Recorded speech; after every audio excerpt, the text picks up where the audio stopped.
What in the Vita Blue Yeah, I'm Yellow like, who's Belly? got the What the elevator music hell are going? you listening to? Friend of mine's on hold with somebody. Oh, okay. He's playing Vanguard and he's on hold with somebody. And speaking of all of that, Yeah. I've got a little story from this weekend that's going to crack all you guys up. Oh boy. I got a couple of my own. I do And too. considering the fact who we're celebrating today, Yep. I'm going to sprinkle in a few of them throughout the show. Well, right. all I got to say is On your mark. Get Get set. set. Let's go. I can't do it. We'll do it live. Do it live! I'll write it and we'll do it live! Mister, will you please wake up, wake up, wake up, wake up, wake up?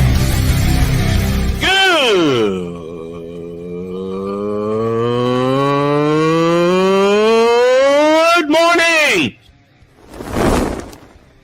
Snowman here to all you Brock Purdy and San Francisco 49er haters. Shut up!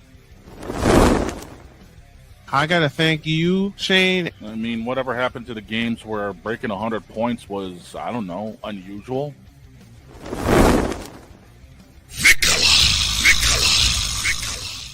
There was one word to sum up the All-Star weekend. Trays.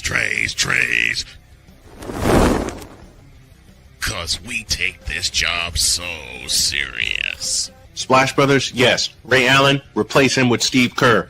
Reggie Miller, yeah.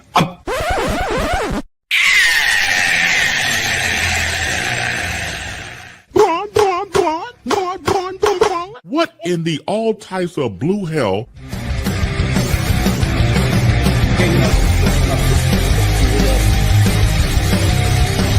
Oh yeah! Let's go! Woo! Let's get it. Happy birthday, my love. Good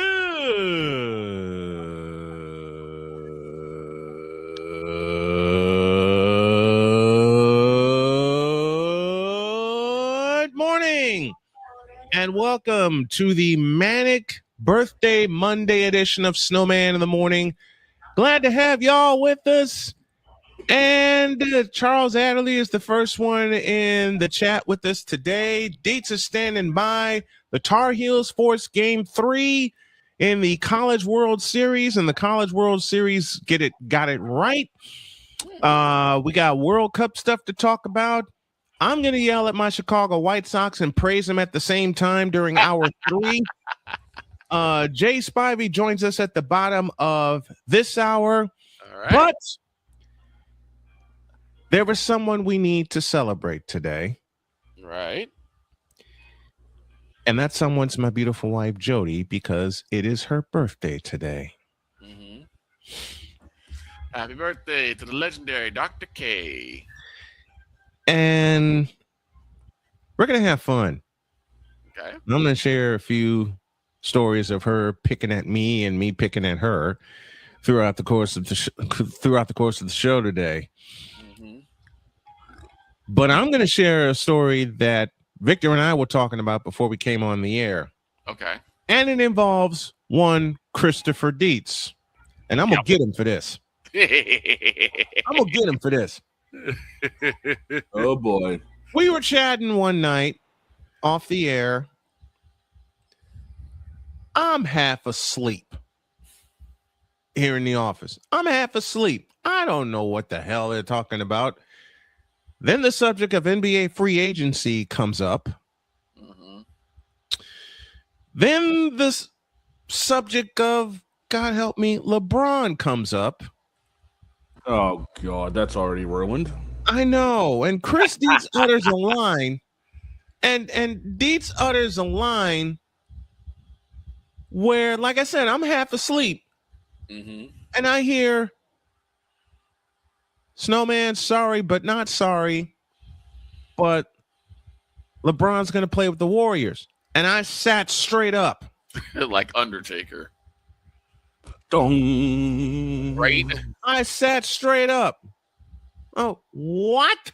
And Dietz repeated his line. He said, sorry, not sorry. Don't be surprised if this happens. My immediate response was, if that happens, I quit. If that happens, I ain't even got a horse in the pony show, and I'd quit. I quit. And y'all know how I feel. I'm old school to my heart. I mean, Vicola decides to troll me. Yes, I did. Use a troll. Immediately. I was definitely being a troll. There's no lie to be found. There's no lie to be found. And Victor texts me and says, hold on, let me do this right and pay homage to the mad scientist himself. Yeah. Victor texts me and said, quote, "You can't quit. Think of the narratives." Yep. Close quote. Close trollish quote. And just to mess with Victor, I got this. This moment of bronze sexual stupidity is brought to you by Hooked on Bronix. When you start talking like an idiotic bronze sexual, Hooked on Bronix can set you right. Call 1-800-YO-KANG. Real LJP, now approve all this. The fact that With all that, with all of that, you can't quit. Think of the narratives. I decided to call him. and I knew he was going to call me. That's the thing. I Yep. said in 5 minutes he's going to call me. And I couldn't help it. Nope. I was laughing. Victor picked up the phone and said, "Yes." And I said, "You."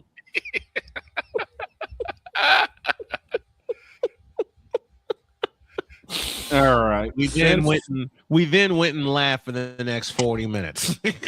Yeah. Yes, All right. Since we've hit this topic early, Yeah. I've got one for you guys. Oh Lord. So I'm hanging out with my bro. We're flipping around YouTube, Okay. Right? and I landed on something on YouTube, the top 30 Brock Lesnar segments. Oh, Yeah. So we're watching that and talking about his run through UFC, his 2 WWE runs, and we're Yep. talking about the ego that Brock has had from time to time. Mm-hmm. A friend of his in his ear, because he's got Discord up at the time. Person goes by the name of Raven. Chimes in out of nowhere as he's listening to all of this and says, Oh no! I wonder who's got the bigger ego, Brock Lesnar or LeBron James? LeBron James easily. I fell out. LeBron James easily. It's not even close. It ain't even close. At least, Yeah. at least Brock Lesnar's got a spine. Exactly. Oh my! Sometimes I wonder where he has Paul Heyman talking shit for him all the time. There's Oh, that too. Lord. There's that. Yep. But yeah, that happened this weekend throughout everything else I was doing. Mm-hmm. So yeah, I'll get to all that in hour 2, including the father reaming the Red Sox. Yeah, that'll all be an hour too. Like I said, Jay Spivey's at the bottom of One. of this hour. Yep. And since it's my honey's birthday today, we're gonna have a laugh at her expense. Oh dear. Let it Okay. rip. Now, I will also say there is a possibility there will not be a Fever broadcast tonight because we're planning to go out to dinner. Fair enough. Very Fair good reason. enough. Very good reason. Very good reason. It's my honey's birthday. But I came to bed late one night and I can't see. I'm blind as a bat. And I didn't realize that not only was my wife in the bed, but so was Winnie. Oh no.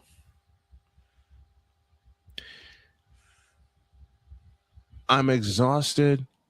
I lay back and I feel this little thing I feel this little thing trying to get free from under me. Jumps right on Jody, wakes her out of a dead sleep.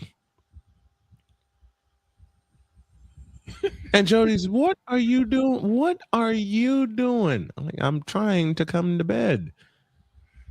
You realize you just woke Winnie up, right? Winnie shouldn't even be in here.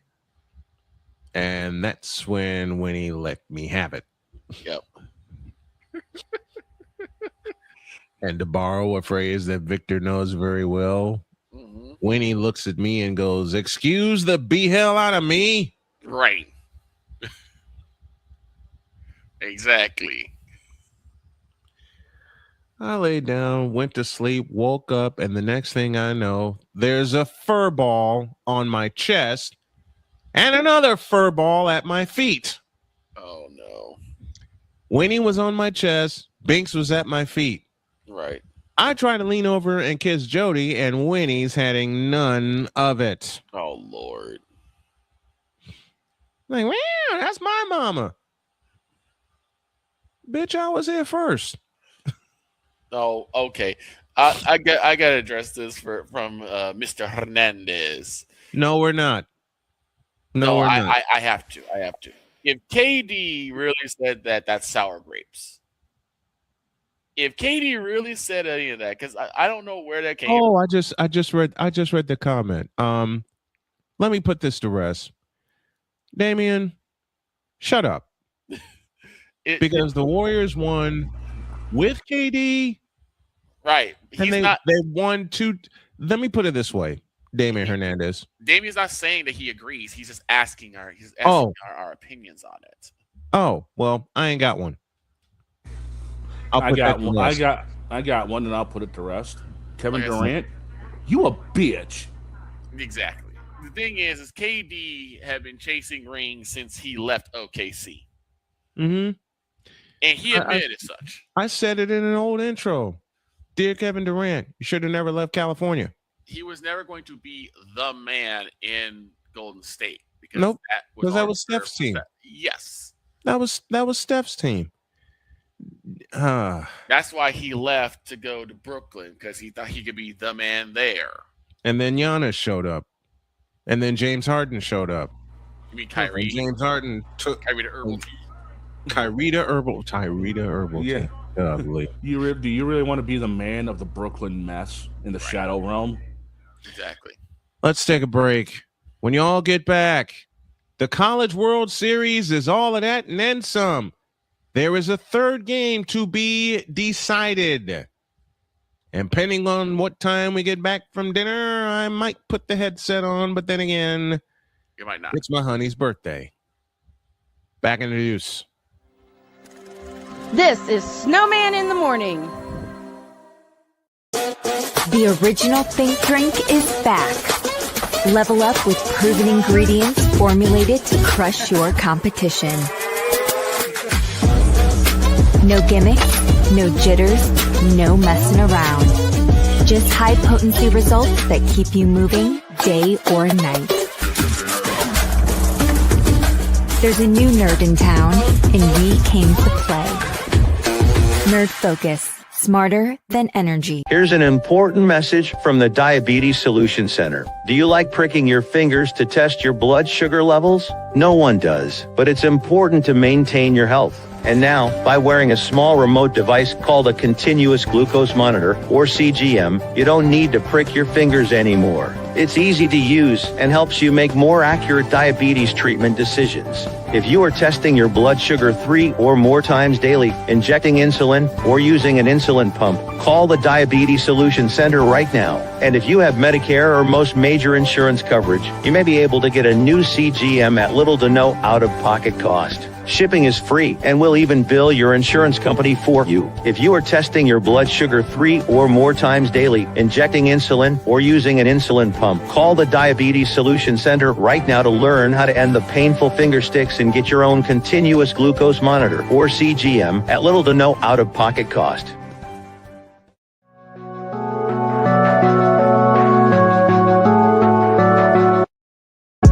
want to do a TED Talk, but I don't have anything to talk about yet. I'm getting there. Life is for the living. We're not here that long. You can learn anything you want to learn without any money spent. What do I really enjoy? What do I really want out of life? I am your host, WIZE. Are you in a life holding pattern? Well, this is for you. Welcome to the Stuck in My Mind podcast.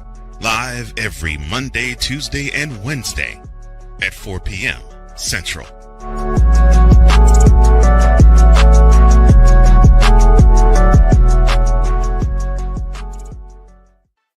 Drew Willingham.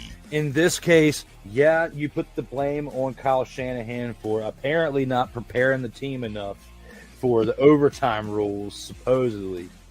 Cole Johnson. Peyton was considered the winner, and he was the darling of all darlings for Gerald. With a special appearance by Tyrone Alizé McDummy. Ain't nobody calling me. Text delete, delete, delete, delete, delete, delete. Join these two football enthusiasts as they give you total football talk. Live every Monday at 4 p.m. Eastern, 3 p.m. Central on the Sertoba Media and the Comey Media YouTube channels.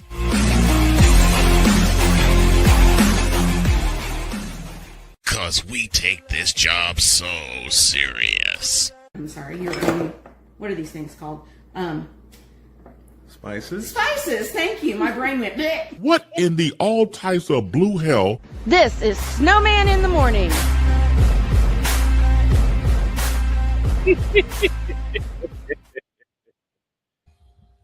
That will return this fall. And a lot of laughs to come with it. It's the Monday edition of Snowman in the morning as we celebrate the beautiful Dr. K's birthday today, 18 after the hour, and it's time to get totally dates. Passionate. Come after me. I'm a man. I'm 40. Unflinching. Let's go back to losing. Parking was easier. Unrelenting. They're not going to keep him off the field tonight. Totally. This one has a chance. Dates.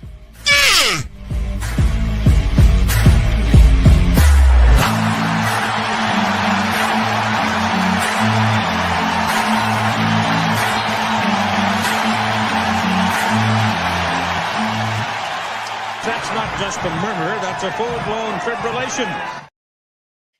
The man behind in his 9th year with the program, the man who caused me to say, don't get me thrown out of Starbucks, please. The man behind such gems as put someone in the middle of the blank field, and Kansas doing Kansas things. They're shooting 3-pointers instead of throwing touchdowns. That's my brother Chris Dietz. That is our brother. And you know what? Let me throw Dietz some flowers here, because Dietz came to me and he didn't ask to be on my show. He didn't suggest to be on my show. As he demanded the Cowboys to put somebody in the middle of the doggone field, he said, Snowman, you need to put me on your show, especially for football. Well, he's ridden shotgun with us for football, for basketball, for baseball, because he's a Mets fan, and any kind of crazy sports stories. So, Dietz, thank you, brother, for riding with us for the past 8 years. Looking forward to season 9 with this, as football's right around the corner. And my man, this show wouldn't be where it is without you. And I mean every single word of that, my friend. Thank you to Brian. I mean, like you said, y'all didn't have to put me on. I just kind of got my way in, and as always, I ain't leaving. Good. You better not. Get my foot in the door, and I ain't leaving. That's how it goes. It's more than your foot is. Your foot's more than in the door. You're a permanent part of the crew, and we love having you. I was listening to another one of our older shows, and we were talking about all the different teams that have like primetime games. Dietz broke it down to He such did. a degree about He did. the companies come in, the networks come in, they pick the games they want, they pick the best game, the second best game. Mm-hmm. And he said, this is why when people talk about why the Cowboys are considered the America's team, it's not really because we're winning. It's because we're on the TV every blank week. We're on prime time every single week. If it's not a 425, in the last 5 seasons, the Cowboys have rarely had a 1 o'clock kickoff. Right. And if it's a 1 o'clock kickoff, it's usually at the Giants or it's at the Redskins, unless it's late in the season, flex scheduling can happen, and they can move it to 425 or to Sunday night, but that's later in the season. Right. Dietz broke this down perfectly. And thinking about the last few seasons with the Cowboys, it's either a 405 game, a 425 game, or a Sunday night or a Monday night or a Thursday night. Yeah. It's always, how many did you say, Dietz? 11 primetime games 11 for the primetime Cowboys games. this year? We have 11 scheduled right now. Yeah. And even that can change. And that's with two flex games that could that could be moved there. Right. So basically, it's 11 out of 16 so far. 11 out of 17. And Dietz just said a moment ago with 2 flex games there. And those and But you missed the obvious joke there. Okay. The Cowboys only play at 1 o'clock if it's the Giants, the Redskins, or the Texans, because nobody wants to watch the Texans. And you know what? That's true. It's only one of the only 1 o'clock games they have is against Houston. The last time, as a matter of fact, I actually have their schedule up. Okay. Get this: their 1 o'clock games, as mentioned, at Houston. Yep. At home for Arizona. Oh, we get to play on the road for Indianapolis. Oh my God! Oh boy! That's my first. And at home against Tennessee, and their Giants game out of the new year. And that's in Dallas. Yes, correct? It is. Everything else is 4 o'clock and beyond. Yep. Everything else is not only 4 o'clock and beyond. Every other game is 4:25. So it very well could be the game of the week because it's at 4:25. It's if it's 4:25, it's the game of the week. The game with the Indianapolis Colts. I'll answer your question, Dietz, because I know you're gonna ask. I don't know if she'll join me. It depends on her work schedule, but we'll see. Because I already, while I'm sharing funny stories about Dr. K, since it's her birthday, I'll share this one. She and my mother-in-law went to Kentucky one weekend. I remember this one. And I knew I had a loaded schedule. I had the 1 o'clock game with the Colts playing Tennessee, and I had a 4:05 game with the 49ers. So I said, you know what? Since Jody's not here, I'm going to get some extra rest and get ready to call the 49ers game. Right. And if you're wondering why I'm sharing stories about Dr. K, it's her birthday today. So we're having fun. So I'm knocked cold. Okay. Jody leaves and she says, I will call you when we get to Kentucky. I said, all right. Soon as she leaves, I hop into bed and I am knocked cold. All right. And you know I'm sleeping good when Lucy, God bless you, Lucy, was with me, and she hasn't budged. I turned my phone on just in case. Wouldn't you know it? Phone rings because I hear the song from Queen, You're My Best Friend, which is Jody's ringtone. Right. Hi, honey. Are you doing the Colts game? No. Well, you need to do the Colts game because we can't find it. Baby, it's on the Colts radio network. Then came the line that sealed my fate. Right. We're in Kentucky. Crap. Oh, I jump out of bed. I get dressed. I come in here. Everything is set up. I'm rolling right along. And then my stomach starts to do backflips. And I'm like, now what? So I turn on the commercial package. I make sure I loop it. I run to the restroom. And Jody later on tells me that she knew that I was in the bathroom. I said, how do you know I was in the bathroom? Because your break was longer than 2.5 minutes. By the way, boss, if you plan on calling that Indianapolis game, you'd be pulling a double because your 405 is Oakland, San Francisco. Tell me that's in Levi's. Yes, it is. Good. Napoleon ain't gonna like me, but screw it. Damian Hernandez. Yes, by the way, I said Oakland because F Las Vegas. It's Oakland. It's the Oakland Raiders. Okay. Just like it's the Oakland. They're not in Oakland. They're not in Oakland anymore. But it's the I don't blame them. Nobody wants to be in Oakland. I know, but it's still the Oakland Raiders. It's still the Oakland Raiders. Damian, I think I'll address this question to Dietz because Dietz been wanting to talk about it, and we are going to get to this today.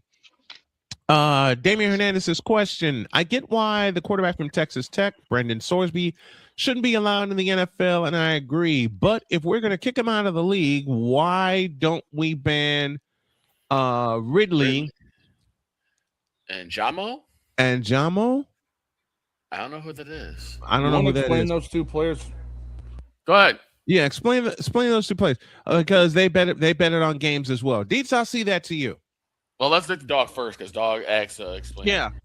No, I got to figure out who those two players are because this is the first time I know. of other two players Calvin Ridley is one of those two players. Yeah, Ridley. Okay, so Calvin Ridley. I don't know who the other player is. So, David, if you can clarify who the other player is, that will be great.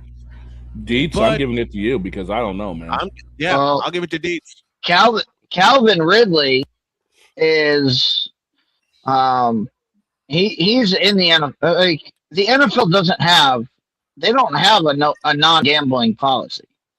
Right. They're one of the only leagues that doesn't have a gambling policy. Right. So, that would be my guess is that you look at the NFL. The NFL is tied to a number of different gambling sites. So. Yeah, DraftKings. They really don't have a gambling. They don't have a policy in the CBA. Okay, I see who the player. I see who the player is. So, I see who the player he's talking about. Jamison Williams. Jamison From the Detroit Lions.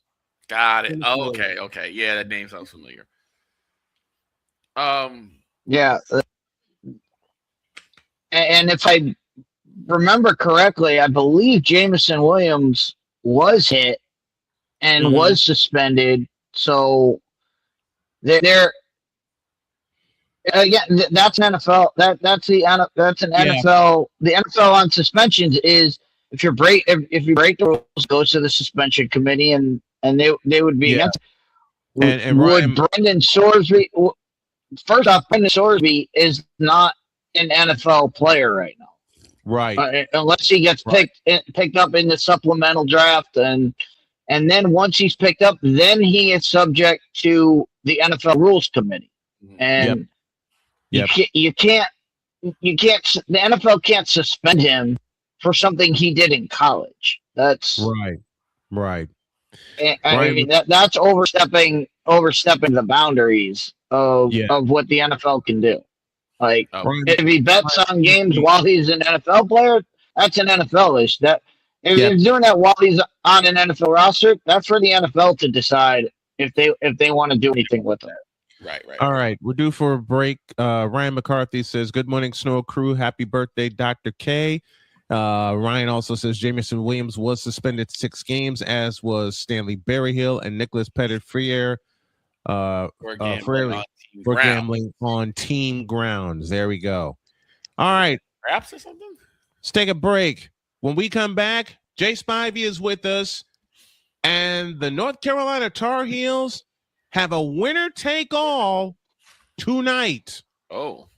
We'll break it all down Why for is you. he probably happy at this point? Shut up. Back in the deuce. This is Snowman in the morning. The original Think Drink is back. Level up with proven ingredients formulated to crush your competition. No gimmicks, no jitters, no messing around. Just high potency results that keep you moving day or night. There's a new nerd in town, and we came to play.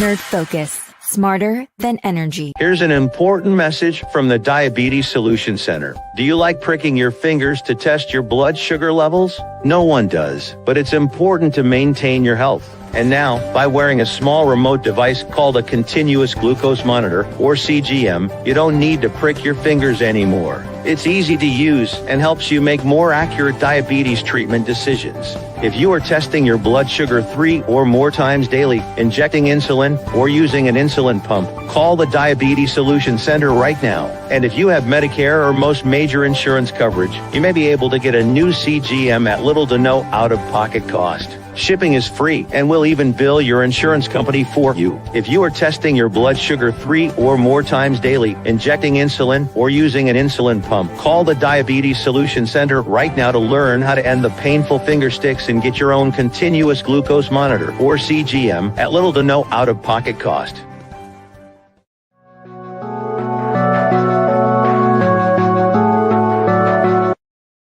I want to do a TED Talk, but I don't have anything to talk about yet. I'm getting there. Life is for the living. We're not here that long. You can learn anything you want to learn without any money spent. What do I really enjoy? What do I really want out of life?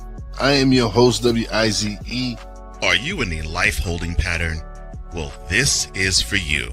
Welcome to the Stuck in My Mind podcast. Live every Monday, Tuesday, and Wednesday at 4 p.m. Central.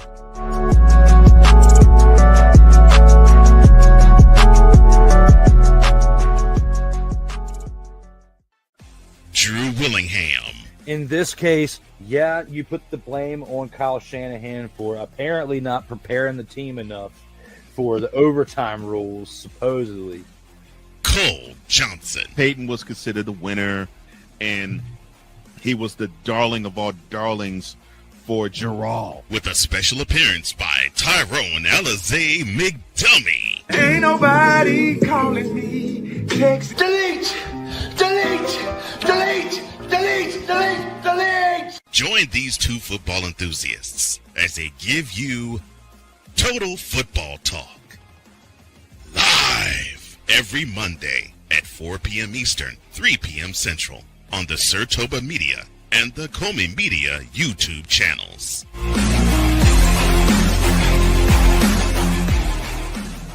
Cause we take this job so serious. I'm sorry, what are these things called? Spices? Spices, thank you. My brain went bleh. What in the all types of blue hell? This is Snowman in the morning. Yeah, that sounds about right. That sounds about right for us. You know, that elevator music again. Yeah, well, it's better listening to that than all the people down in North Carolina harping about things, because at least they got something to cheer about, since Chapel Bill now ain't doing jack with their football team. I mean, No, but you their say UNC, so I'm gonna say they just. but their baseball team is doing something, and we're going Yes, to talk they about are. it right now. Wait.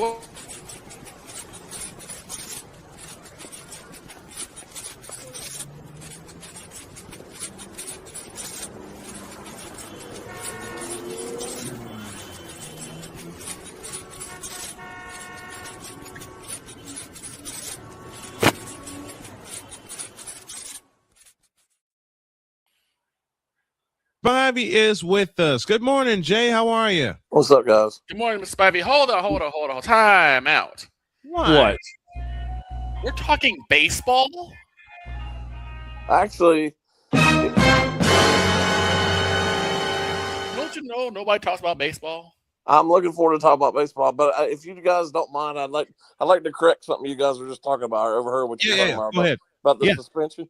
Yep, that's not true. Terrell Pryor was suspended by the NFL, which carried over from Ohio State. He got a 5-game suspension in 2011. Okay. So it can happen. It's already been. It's not unprecedented if Sorsby is punished. Okay. Gotcha.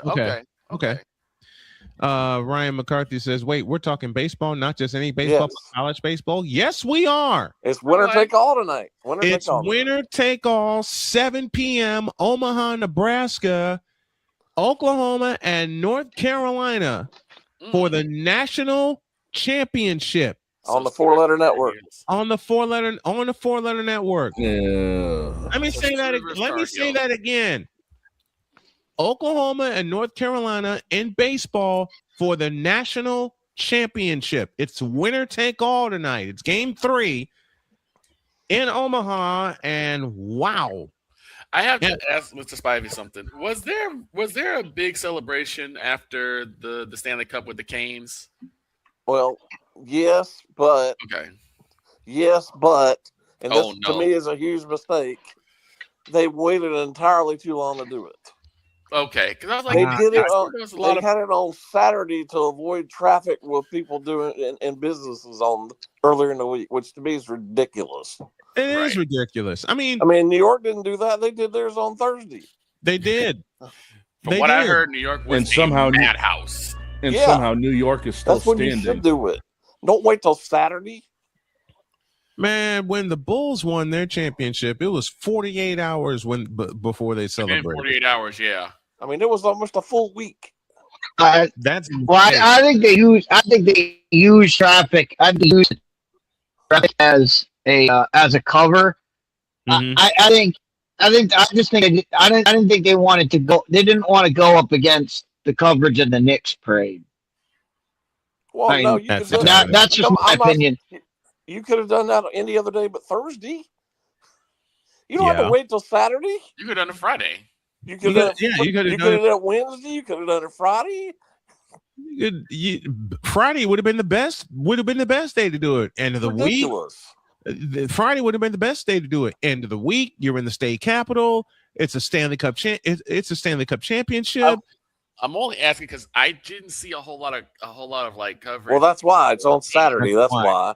Okay, because I didn't see a whole lot of coverage of it, but I sure as Sugar News saw everything going on. It's not like this happens every year. I mean, they haven't done this for 20 years.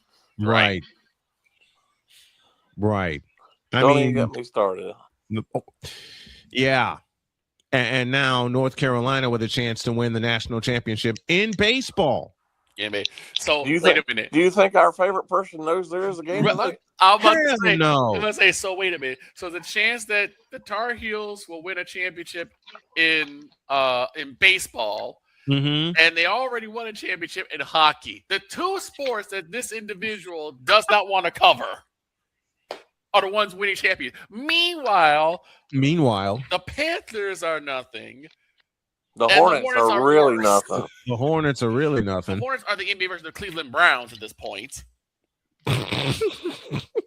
Like, the priorities of this individual are shot to you. I really wonder if he even knows there is a game tonight. I don't think he I'm willing to bet you he doesn't. And if he does, I bet he doesn't know a single player on the team. He's fired. Nope, he doesn't. Fired. And he has no clue who the head coach is. He's got nobody's getting fired. He's got no clues. He has got no clue about this team, period, because after losing 9-3 in game 1, they took it to him beginning in the 3rd inning yesterday. And thank you, Dietz, for pointing that out to me, because I was watching that and like 3 other games going on.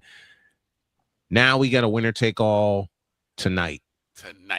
And I'm willing to bet you, like Jay just said a moment ago, there's a certain individual who not only begged Jay and I not to talk baseball on my program, but basically forbade us from talking. He forbade us from talking baseball. And to share this story, you know what we did every week? Talk baseball. We talk baseball. As all the time. The only time he allowed it, and I put the word "allowed" in quotes, was the passing of Hank Aaron, right? Was the passing of Henry Aaron.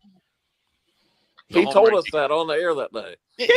He did. It's weird to me. It's weird to me that would be the only time that you would talk baseball when someone's passed. Not talk about all the legends. And it was like he got on there and he says, "I feel like we need." He said, "We don't normally talk about baseball on this show, but I feel like we need to talk about the death of Hank Aaron." When he said that, when he said, "Wait a minute." When he said we normally don't talk about, look at dates. Look at dates. You can't make this up. You can't make this up. For those of you that can't make this up, man. For those of you that are listening on our radio stations, Dietz had this look on his face. He face palmed. He did. He face palmed. Where is the Iron Sheik when we need him? Exactly. When he's probably covering that. He loves wrestling. Yeah. He loves wrestling. When he said we normally don't talk about baseball on this show, on my show, right? Gentlemen, what's one of the chief sports I talk about here? Baseball. I think that's baseball. Last I checked, we're almost midway through the baseball season. It's time to talk about baseball. It's not curling yet. It ain't.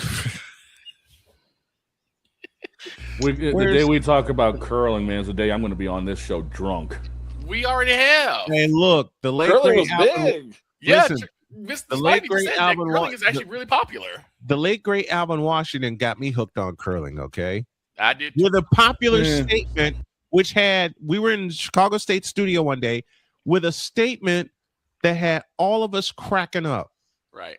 Because we spent a few minutes talking about curling, and then all of a sudden we come back from a break, and all I hear Vinny say is, because in the end, it all comes back to curling. Listen, if nobody cared about curling, do you think NBC/USA would show curling all day, all long during the Olympics? No. Right. No, people care about it. Right. Well, in Canada and the northern part of the U.S., it's huge. Mm-hmm. It's like Minnesota, it's huge. It is. I'm just always like mystified by this individual that y'all talk about, because I'm thinking to myself, the two sports that he does not cover, teams have won championships. Not only that, the two sports he does not cover, we do. Or not one is going. One could win a championship tonight. I bet you. Oh, yeah. And again, I don't listen, but my guess is if he does mention it today on one of his plethora of shows, he won't have a clue who anybody is or the head coach. And if he does mention it, it'll be a very short mention. It'll be something probably about the Hornets draft tomorrow or something. Oh, Lord. The Hornets draft. Meanwhile, we're talking a champion in the Carolina Hurricanes and a possible champion in the North Carolina Tar Heels in baseball. Right. Which he supposedly roots for. Right. He doesn't. Okay. I explained this before. I will explain it again. If no one in the area likes baseball as much as Jay and I do, how come half the people in the area are fans of the Atlanta Braves? Yeah, me. Good point. Good point. Because I can tell you, when Jody and I lived in North Carolina, and Jody admitted to me Jody said to me, I don't like baseball. But I talk to a lot of people, and it's either they either love the Atlanta Braves or the Tampa Bay Rays. Most of the time, it's the Braves. The Rays? Where do you hear that? Raleigh. I heard it in Raleigh. The Rays. I've never heard of a Ray fan. But they're in the bars drinking the beers. In all seriousness, it's all Atlanta Braves. It's all Atlanta. It's all Atlanta Braves. I'm pretty sure I've said it before with Mr. Spivey, but I'm still always mystified why there is not a MLB team in North Carolina. Well, they're trying to fight for it now, but I still don't think they're going to get one. They're not. I think it's going to be Nashville and somewhere else, but yeah, Nashville. Nashville is almost guaranteed to get one. Apparently, yep. Nashville's getting one. I'm surprised the fervor for Montreal has died down. Now, like I told y'all last week, North Carolina is very close to the 8th largest state in the country. It's ridiculous. Yep. We don't have a Major League Baseball. And they don't have a baseball, and they don't have a baseball team. There's definitely a big market, a big interest for baseball there. There is. Especially you have Wake Forest. You now have UNC who could possibly win tonight. Apparently, if we did get one, it would go to Raleigh because they seem to be the one pushing hardest. But, however, I think it would be better in Charlotte. It would be. Yeah, I think Charlotte in would be Charlotte. It would be great in Charlotte. The owner of the Hurricanes is pushing hard for it. Mm-hmm. But I mean, that's great. If it does go to Raleigh, that's fine. But I just think it'd be better in Charlotte. Yeah. I think, but they're definitely also. The Major Leagues are going to definitely add 2 more teams in probably the next year or 2. Yeah, one should be in Carolina. I agree, but it looks like one's going to be in Nashville and the other is probably going to be in like Portland actually the leading choice I heard is actually other than Nashville, I believe the top choices is Salt Lake City. Well. Utah? With the success of the Utah Mammoth, they're pushing hard. They're pushing hard. With the success, with the success of the Utah Mammoth, I can see it. Yeah, like Utah could work. Utah could work. I'm not sold on Portland. I'm not either. I'm not either. Nashville, yeah, I can see it, but Nashville and Salt Lake, I believe, are the leading candidates right now. Mm-hmm. Wow. And then you got the A's that are moving to Vegas. Just to anger that individual. I hope there's a I hope they can get this stadium. They are definitely building this dome in Vegas. But if y'all paid attention to the A's playing in Vegas last week, it was home run derby. Oh yeah, it was. So hopefully the stadium can mitigate that somewhat. But wow, I don't want to see 15, 12 games every day. Right. I don't want to see that either. I want to see some pitching duels. The first position I ever played when I played baseball, I was a pitcher. Same. And if y'all, I'm kind of biased here, but former Wake Forest player Nick Kurtz, who is just tearing up for the A's. Oh man, I love Kurtz. Yeah. I love Nick Kurtz. And then on that same team, Chase Burns, who's now pitching for the Reds. Mm-hmm. Somehow that Wake Forest team did not get out of the first round of the NCAA tournament. I know. Wow. I know. And to think 3 years ago they were an eyelash away from playing for the national championship. Yep, they were. But they got Paul Skeens. Mm-hmm. I mean, it was an 11-inning classic. LSU wound up winning that game at the bottom of the 11th inning, 2-0, and it was a walk-off home run that did it. And would have played Florida in the championship. Yep, they would have played Florida in the national championship series. This one tonight. Mm-hmm. What is the? I'll go ahead and ask. What's the attitude, Jay, around that area for the baseball Tar Heels and what they're playing for tonight? I bet you if you went on the street, even if you ask a quote unquote Carolina fan, I bet you most of them don't even know they're playing tonight because Carolina is so almost all a basketball team. I'll ask they this don't question. care. I just don't understand that mentality. I'll ask this question. Is there a Duke baseball team?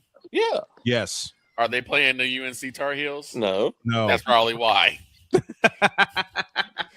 I mean, this Carolina team's good. I mean, they are. Oh yeah, I'm certain they are. Their this is the their offense is their offense is awesome. One of their players who's probably going to pitch at some point tonight is from right up the road here in what it's called Pilot Mountain, which is, if you guys have seen the Andy Griffith show, they always said Mount Pilot, which is based on Pilot Mountain. Yeah. So there's a kid 25 miles up the road here from Pilot Mountain who's probably going to pitch tonight at some point. Wow. I mean, I've never. There's a pitcher that North Carolina has, and I'm blanking on his name. They are undefeated whenever he pitches. Yeah, he pitched yesterday. I can't. Oh, yep, was that 29 Glauber. Glauber. That's right. That's right. Glauber. Glauber. K. Glauber. Cade Glover. I was just gonna ask, hey, how quick is the hook? How quick is the hook to get to Cade?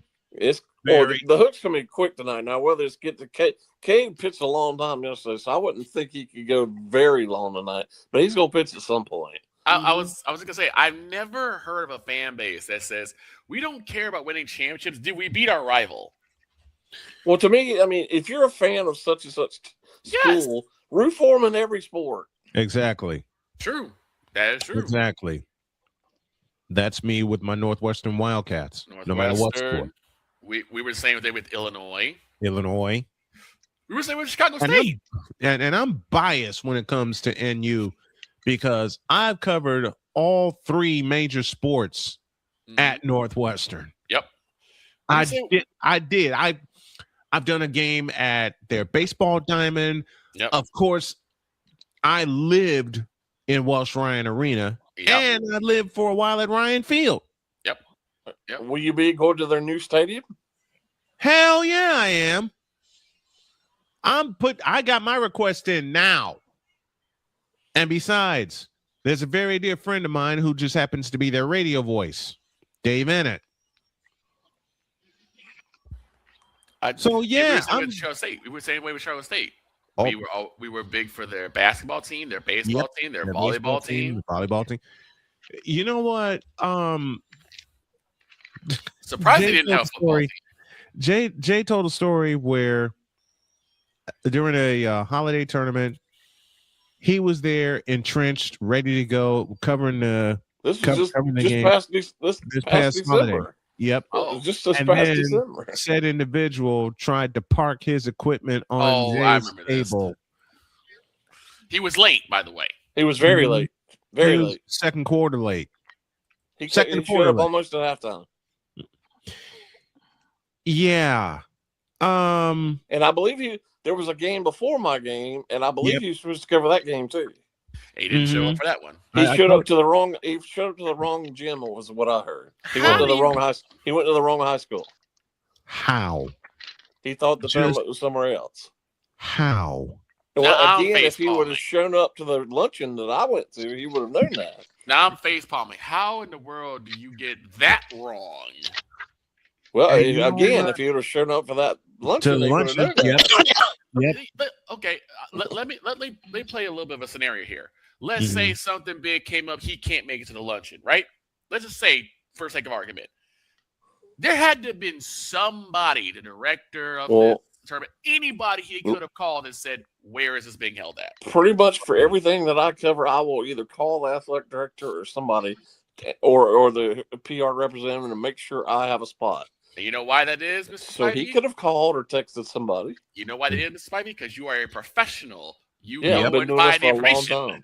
Exactamundo. Same thing that Snowman would do. I've seen him do it. This is I'm now in my 31st year doing this. I think I know what I'm doing. Right. I think I have a little bit of clue to that. I know what I'm doing since this will be my 31st year doing this. This mogul, this titan of sports media industry, in the triad, mind you. In the triad. Couldn't be bothered to ask, "Excuse me, where's the gym that this game is being held at?" And expected them to roll out the carpet. He really and truly, it was obvious he wanted me to move.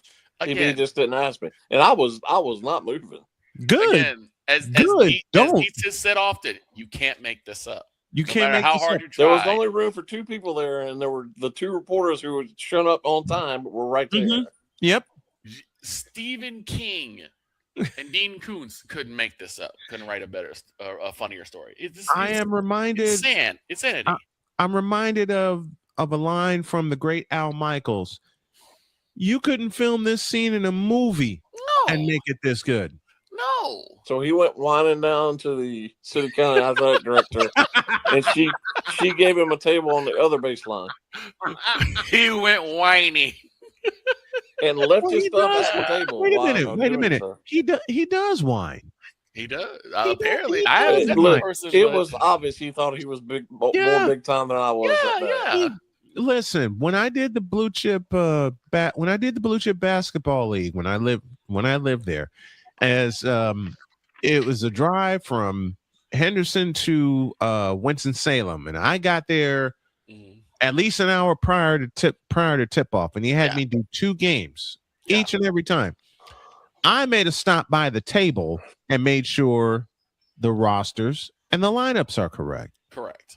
And I'm doing my usual. I check with the PA announcer and I ask, is this the correct starting lineup? Correct. And he says, if there's any change, we'll let you know. This guy came over to me and he said, you shouldn't talk to them. Why not? Well, you know what? One thing he does that a lot of other announcers do that they shouldn't do, real announcers will go to somebody and ask for the correct pronunciation of somebody's name. He does not. Okay. You know what? And you know what? I do that too. When because Snowman actually, like he said, if you ever find yourself confused on how to pronounce a name, always ask. Never get somebody's pronunciation of a name wrong. When I did some travel baseball, one team that we did was a team from Japan. That came from Japan. Yes. And I asked specifically, how do all these names get pronounced? Because I wanted to make sure I got them right the first time. And I had this question for Dietz. Dietz had this thing called Contenders, Pretenders, and the Detroit Lions. What would this guy be? Would he be a contender, a pretender, or a Detroit Lion? Before you answer that question, I'll go one step further. Contenders, Pretenders, Detroit Lions, or Cleveland Browns? I'll go one step I'll go one step further. Dietz, the floor is yours. How do you it's still the Lions. The Lions, no matter what the Lions do, no matter how good they think they've been in the last couple of years, they're still asking to go winless. And I'm sure Snowman knows this very well. As much as they love their head coach cost them a trip to the Super Bowl. Yes. Dan Campbell. Yes, Dan. Let's go, Campbell. You're not shaking the moniker until you get to the Super Bowl. Mr. Let's Go Game. You were on the doorstep, and your own coach decided to play against you. He's a moron. Yeah. Hey, Snowman, I know you're up against time here, but I don't know if you guys just saw the big news in college basketball. Dustin May is heading to the Mavericks to be the head coach for the Mavericks. Dustin May is headed to the Mavericks. Oh boy. Which tells you that college basketball is in deep trouble. Yep. Where the college basketball keeps losing these really good coaches. Yeah. We've seen it before. I had to ask that question because just from what I've heard from you guys about this individual, there just seems to be no redeeming qualities about how they run their business or how they run a game. I will tell you, you know what, Victor? We're up against the clock here. I'll tell you a story about, I'll just save it until after the break. And we gotta get to a break. Jay Spivey is here with us every Monday at this time. Bottom of hour 1 is when he will join us, and it's permanent and it ain't changing. But Jay, thank you very much for joining us, and thank you for 4 years of being on the show with us. Looking forward to the 5th season with us. Thank you, my friend. All right, guys. Baseball. Appreciate it, Jay. All right, Jay. Enjoy the game tonight.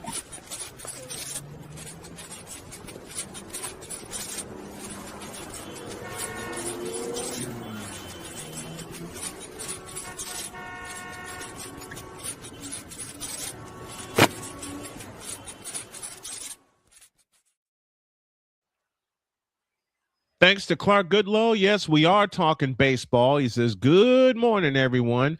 Gina's here with us, a member of the Pure Adrenaline Sports Cruise. She says, good greetings, Mr. Snowman, and happy birthday to Miss Jody. Have a beautiful day. And yes, we are celebrating Jody's birthday today with a lot of laughter and a lot of fun.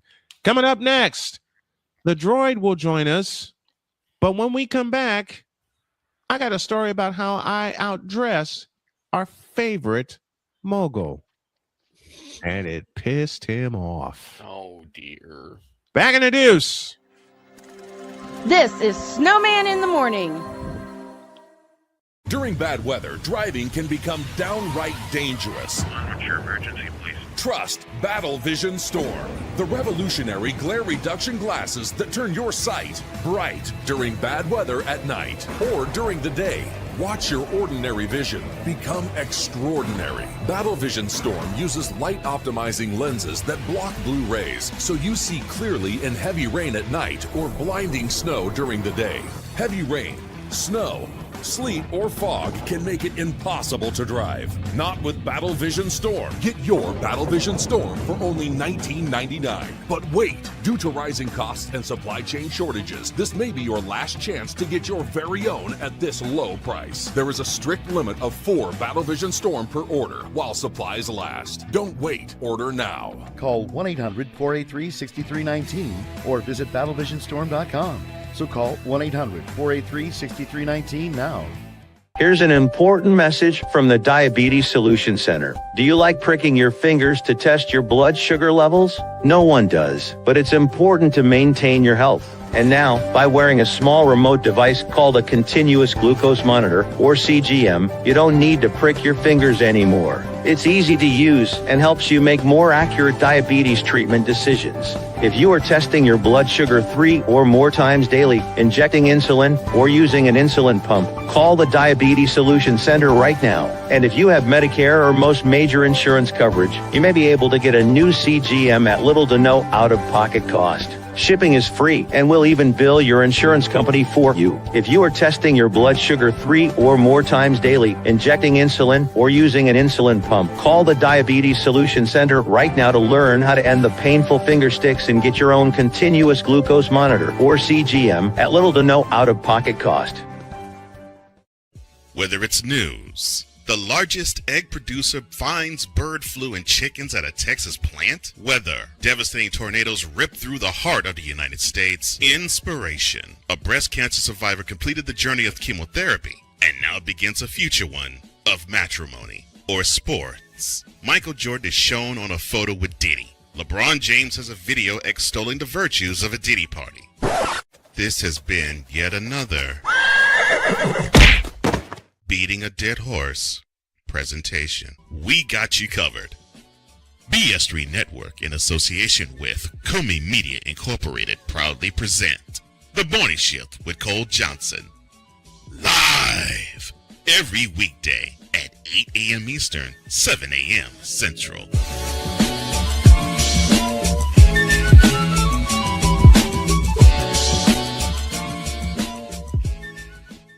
Because we take this job so serious. And Father O'Shaughnessy need to go to hell. That's what he needs. What did Father O'Shaughnessy do? I quit. We're done here. I'm done. We're out of here. What in the all types of blue hell? This is Snowman in the Morning. I still don't know what the hell I did to get told to go to hell.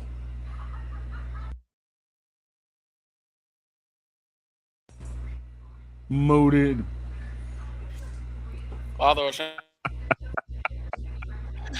It's Father O'Shaughnessy's fault that I came back mooted. 11:04, and we owe you an ID. This is Snowman in the Morning. Broadcasting live in your region, across our nation, and around the world, this is Snow. Wait a minute. Try that again. 11:04, we owe you an ID. You're listening to WQVZ, 1700 AM Mission Radio.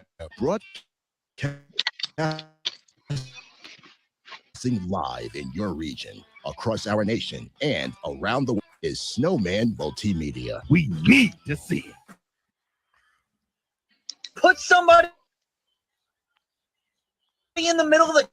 In the end, very You face, you thirsty bitches. Now get out of my face, you thirsty bitches. Now get the hell out of my face, you thirsty bitches. Oh boy, the crazy things we go through here. Somebody's waiting to get in. Let him in. I don't have his intro, so I'll just let him in right. There he is. Right here. What's up, crazy? What's up, crazy hair? Ladies and gentlemen, Groucho Marx. Use the drum. Use a droid. Droid! Use a droid. Droid! Use a droid. I said that. Use a droid. Shut up. The man who will be selling bologna sandwiches in the form of heroes and called the Justin Field special, Mr. Droid. That's wrong. And he's muted. Muted.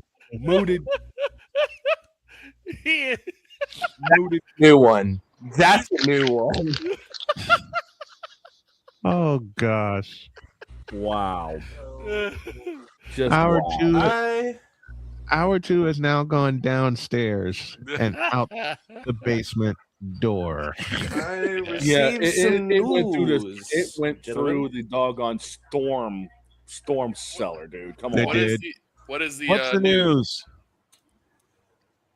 So we have a player on the Florida Panthers named Matthew Tkachuk. He has a brother on the Brady. Ottawa Senators. Brady Tkachuk. No, he ain't on the Senators no more. Nope. He's a Panther. Let me tell you exactly what we sent to Ottawa. Who cares? And everybody will be like, "That's what you said. That The you Dukes said of that. You said that to Ottawa for Brady Tkachuk. Are you serious? Are you serious right now? You gotta be kidding me! You gotta be kidding me!" Wait. Is first Tony round Soprano picks. a Panthers fan? You gotta be kidding me! When you said Brady Tkachuk to the Panthers for 3 first-round picks in a second, why? I'm sorry. Who the hell let this Whoa. Time. Halt. Desist. Hold the phone. Stop. Penalty flag on the field. Ottawa sent what? 3 first-round picks and a second-round pick Okay. for Brady Tkachuk. Tkachuk. I was like, when did Tony Soprano become a Florida Panthers fan? Like I said, Since the Rangers couldn't win a cup. 3 first-round picks and a second. And I'm sorry I don't have the graphic ready. I thought about it, but then I slept all weekend. For Brady Tkachuk. Well, we don't know if he's a bad player. Is a 2026 first-round pick, the 9th overall. The 2026 first-round pick, the 25th overall, we received from Seattle after we traded away Mackie Samoskevich to Seattle. 2027 second-round pick and a 2029 first-round pick conditional, which is top 10 protected. For Brady Tkachuk. Is he? But he's a good player. He's the star player for the Ottawa Senators now in Florida. He was the captain in Ottawa. So then we can't use that then. Captain we in can't Ottawa. use that then for Brady Tkachuk. Like, yes, for Brady Tkachuk, yes. We can, but we know we mean it in a great way. Right. Because Brady Tkachuk was, as Joy just mentioned, he was their captain. He was their captain. So Ottawa gets 3 first-round picks for their captain. Ottawa's I feel like there's a new graphic. You traded who? Right. And you're in it. Because You traded who? Because yes, Or should I Ottawa. do that? It Or is should I you. do the Soprano? I need to have. What did you trade? I need to have. You know what, Joy? You need to record that and send it to me. Why? Because I need yes, to turn Ottawa, that into it a is video. you. I need to turn that into a video. I got nothing. Deet's pulling the complete Hulk Hogan and no selling. He no sells it. Because yes, Ottawa, it is you. And the funny thing is, Wait. the way I got found the- out the about way you this found out. trade was Uh-huh. from Mr. Alex himself, A Pizzle. Pizzle. A Pizzle sent it to me on Twitter, and I was just shocked. And I thought he was BSing. I thought he was You thought he was bull. trolling. So I looked it up, and I was like, "Oh, we actually got Brady Tkachuk! Oh my god!" If you ask my parents, because I still live with my parents, my lovely folks, I screamed, "Oh my god!" and my mom thought there was a spider or a snake in my room. So I just got a message from the Ottawa Senators. They say the following: "Well, that trade bleeping sucked." And I got a message from the Florida Panthers. I sent besides that, I'm getting a wire here. The Florida Panthers just sent the Ottawa Senators a text message, and it says, You like that? You like that? 2 Chainz cousins. Meanwhile, the Ottawa Senators, in realizing what they gave up and received, are going, Are you kidding me? and Oh, hell no! Yeah. But the thing is, like, in the long Meanwhile, run, we I might got a lose this letter. trade. I just got a telegram from the Boston Bruins, and they're like, "Okay, who cares?" You should care because we're in the same division, buddy. You are in the same division. No. I got something even better. Imagine being a Patrice Bergeron back in Boston, and you see a Florida Panther, Matthew Tkachuk, and Brady Tkachuk skating right towards you. You know what? I got something even better. I have Dietz's reaction in verbal form right now. I can't play the whole thing, but I can play part of it. Jesus Christ. Not only that, with the complete no sell of this thing, Dietz is sitting there going, I ain't got no time for this bullshit. Right. The Ottawa Senators throws to Jesus Christ. Jesus Christ. And also, I wanted They need to say put somebody in the middle of the blank rink. in football news, unfortunately, we have somebody who passed away in Liga 1 in France. Stade Bressois, 29, announced that their manager, Eric Waugh, passed away at the age of 58. One of the greatest managers I ever saw. He took a small Brest squad and took them to the UCL twice. Wow. Dietz, what are you doing over there? He's making sure that what my information is correct. He's like, Ottawa Senators. What? He's making sure that the Cowboys put someone in the middle of the doggone field. And right now, I'm looking at my SEC review.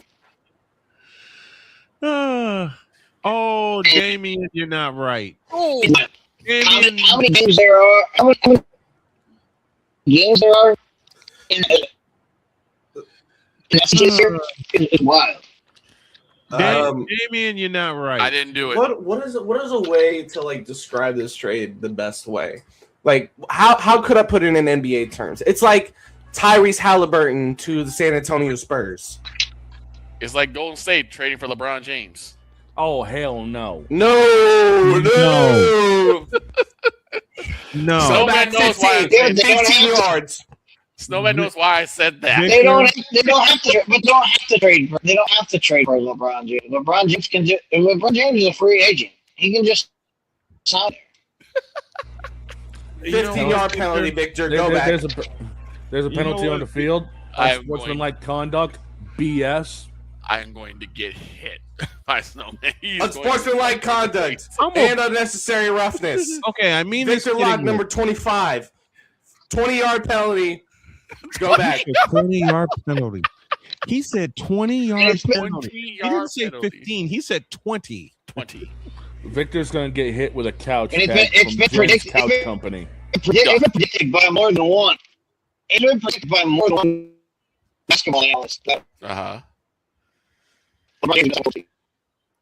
Oh, goodness.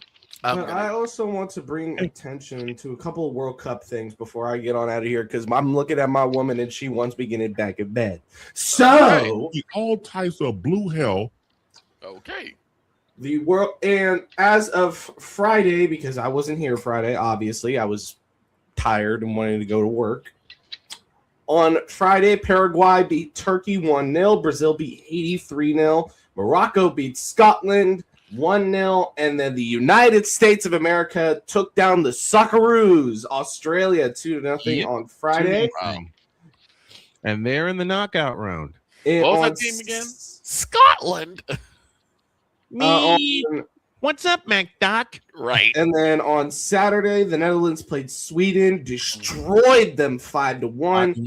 Oh my Germany God. with a comeback win over Cote d'Ivoire. Cote d'Ivoire took a lead early in the game in the 30th minute and held on to that until the 68th minute when Undav scored twice in the 68th and stoppage time. Curacao took their first point in the FIFA World Cup, drawing with Ecuador, and this game was in Kansas City. And then Japan made quick work of Tunisia 4-0, making Tunisia eliminated from the knockout stages. Wow. Last night, Spain destroyed Saudi Arabia. Iran drew with Belgium. Cabo Verde took another point in their group, drawing Uruguay. So 2 points for them. Uruguay also has 2 points. They will go based their ranking in the groups will go based off of their FIFA rankings. So Uruguay is obviously going to be ahead of Cabo Verde because Cape Verde, is high up. And Egypt took down the Islanders, aka New Zealand, 3-1 goals from Trezeguet, Salah, and Zico, and Sherman from Tim Payne.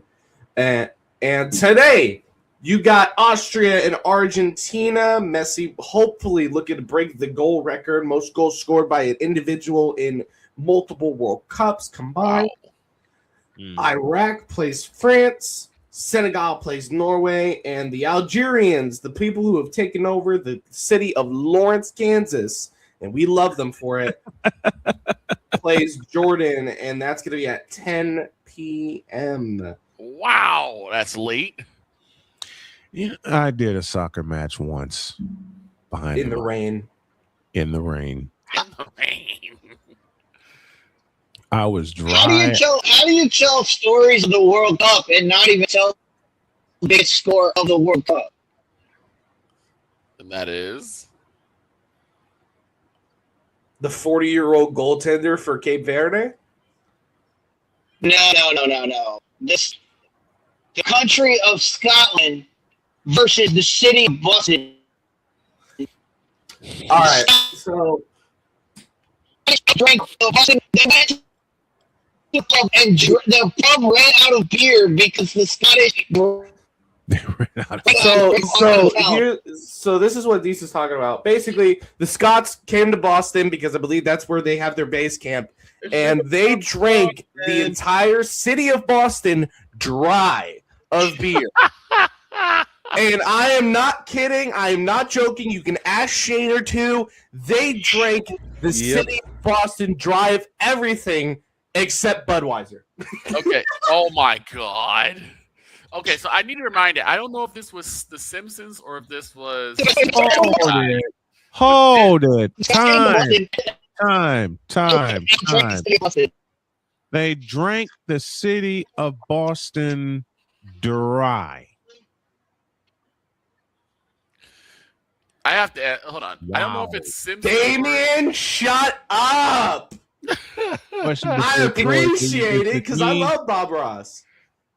Oh, does he? There's only one thing you can say. There's only one thing you can say after that statement. The Scottish drank Boston dry. So we make discussion. Such thing, man. That's kind of doing solid things, man. Right. And then also the Scots also attended a Boston Red Sox game against the Texas Rangers in Texas. No, not in Texas, in Boston. In Boston.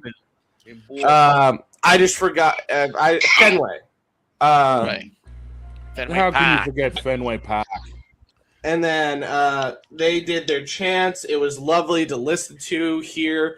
And it proves that, and I saw this funny tweet, and I got to repeat it because it's like the World Cup makes it look like we're just children and our parents hate each other.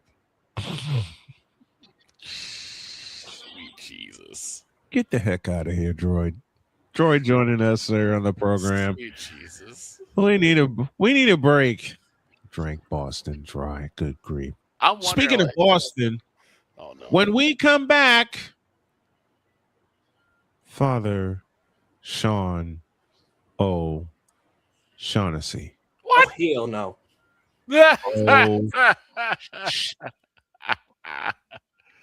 In a deuce. This is Snowman in the Morning. The original Think Drink is back. Level up with proven ingredients formulated to crush your competition. No gimmicks, no jitters, no messing around. Just high potency results that keep you moving day or night. There's a new nerd in town, and we came to play.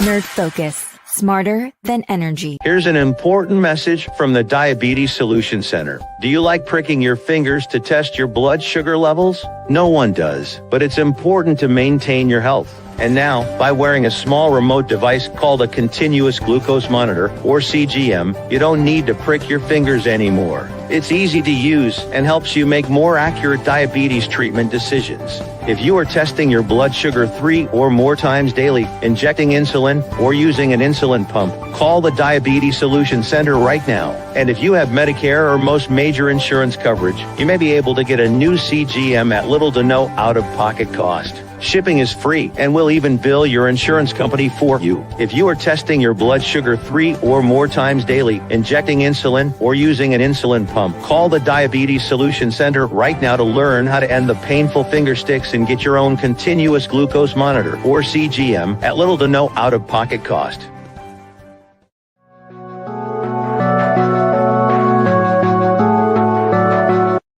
I want to do a TED Talk, but I don't have anything to talk about yet. I'm getting there. Life is for the living. We're not here that long. You can learn anything you want to learn without any money spent. What do I really enjoy? What do I really want out of life? I am your host, WIZE. Are you in a life-holding pattern? Well, this is for you. Welcome to the Stuck in My Mind podcast. Live every Monday, Tuesday, and Wednesday at 4 p.m. Central.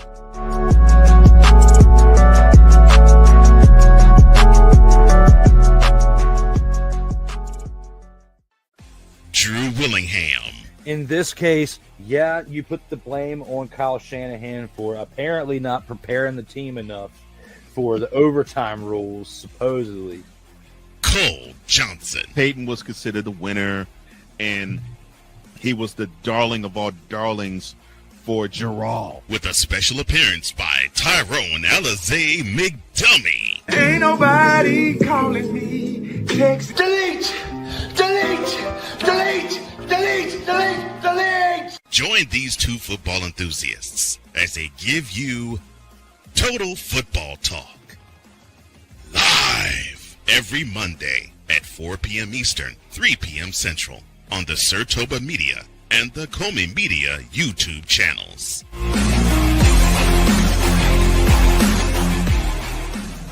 Cause we take this job so serious. I'm sorry, what are these things called? Spices? Spices, thank you. My brain went bleh. What in the all types of blue hell? This is Snowman in the Morning.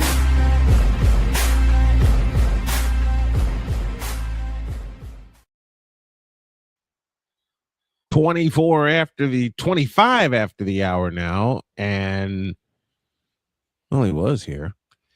Okay, I promised the story of where I outdressed my competition. Yes, go ahead. Here's what happened. We were living in Carolina, and he asked me to do a game at his alma mater, East Forsyth. Wait, what? Hold it. Time. Hey, dog. What you need? You're going to love this one. Time. Just a moment. Just a moment. Let me bring Time. dog in on. Let me. Not yet. Let me bring Dog in on the story I was going to tell. You mean to tell me? I teased a story earlier in the show about how I outdressed my competition, and the competition was the supposed mogul of the triad. He asked me to do a play-by-play call at his alma mater. Now you go ahead, Victor. Do you mean to tell me that you outdressed this mogul at his own alma mater? Yep.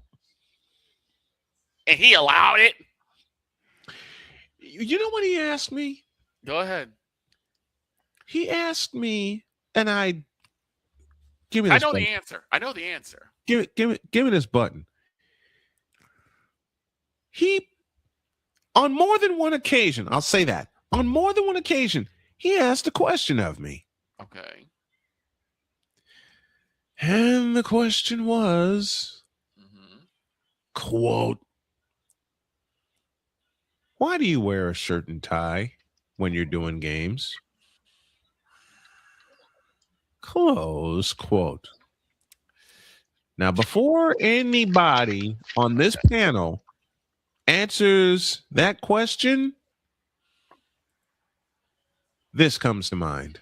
So I realized that I think, even though it's not advertised, right, there has to be a place for stupid people.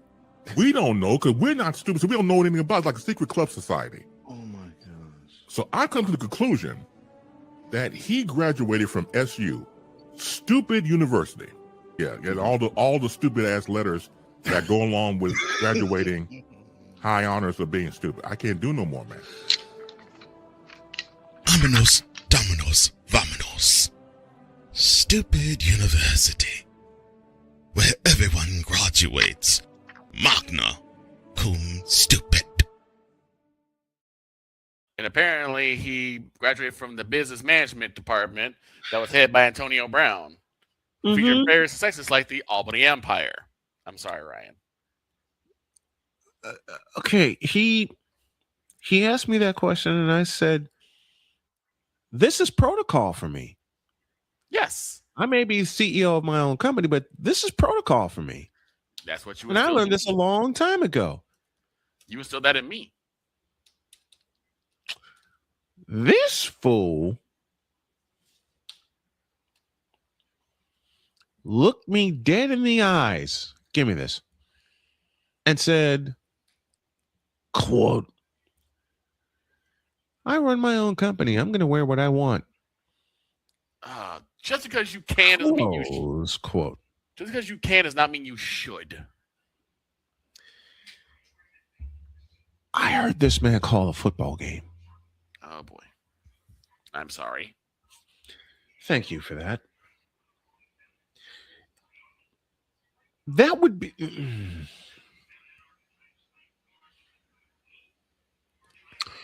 I can't think of a good comparison. Because there ain't none. No.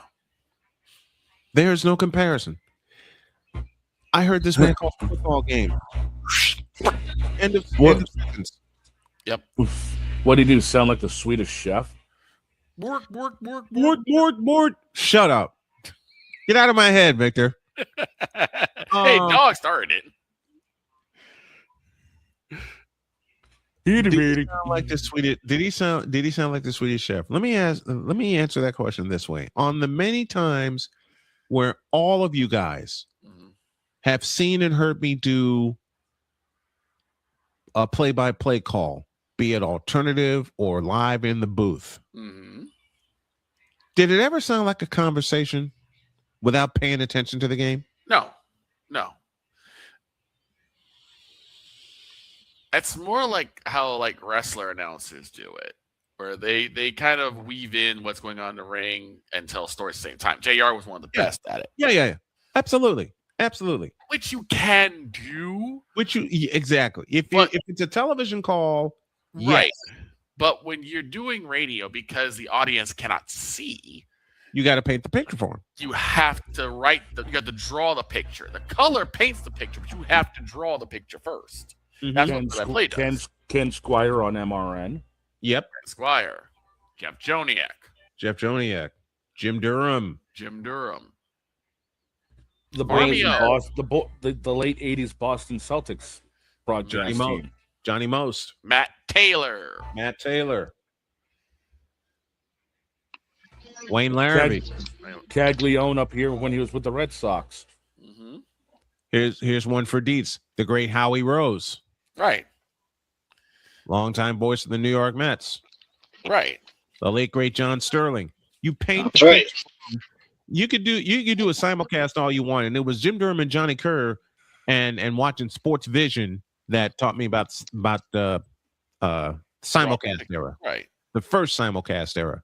Mm-hmm. Because if you think about it, everybody's got a YouTube channel now, and everybody think they has a voice and all kinds of things like that. I actually have 4 different radio stations. Mm-hmm. Okay. When I did a play-by-play call for this guy, for some reason, and it wasn't just that game at East Forsyth, it was the Blue Chip tournament where he first discovered my skills as a play-by-play announcer. And you wonder why I put the air quotes in there. Like I said, just because you came to something you should. You can drive down I-94 drunk with a blindfold on. Doesn't mean it's a good idea to do. It doesn't mean it's a good idea to do. The game I had happened to go overtime. And yes, I got excited because the kids gave me a great game to call. Right. You enjoyed the game. You know, this man said to me, I've never heard an announcer like that. Have you heard announcing, period? I looked at this man and I'm thinking, Are you kidding me? No, he was not kidding you. He was not kidding. Gates, I beg it. He was not kidding. He said he never heard an announcer like that until he heard my call of a blue chip basketball league game in Winston-Salem, North Carolina, when I did exactly what I trained myself to do 31 years ago. I mean, again, you can't make it up. Dietz, I copy you from earlier in the show today. Facepalm.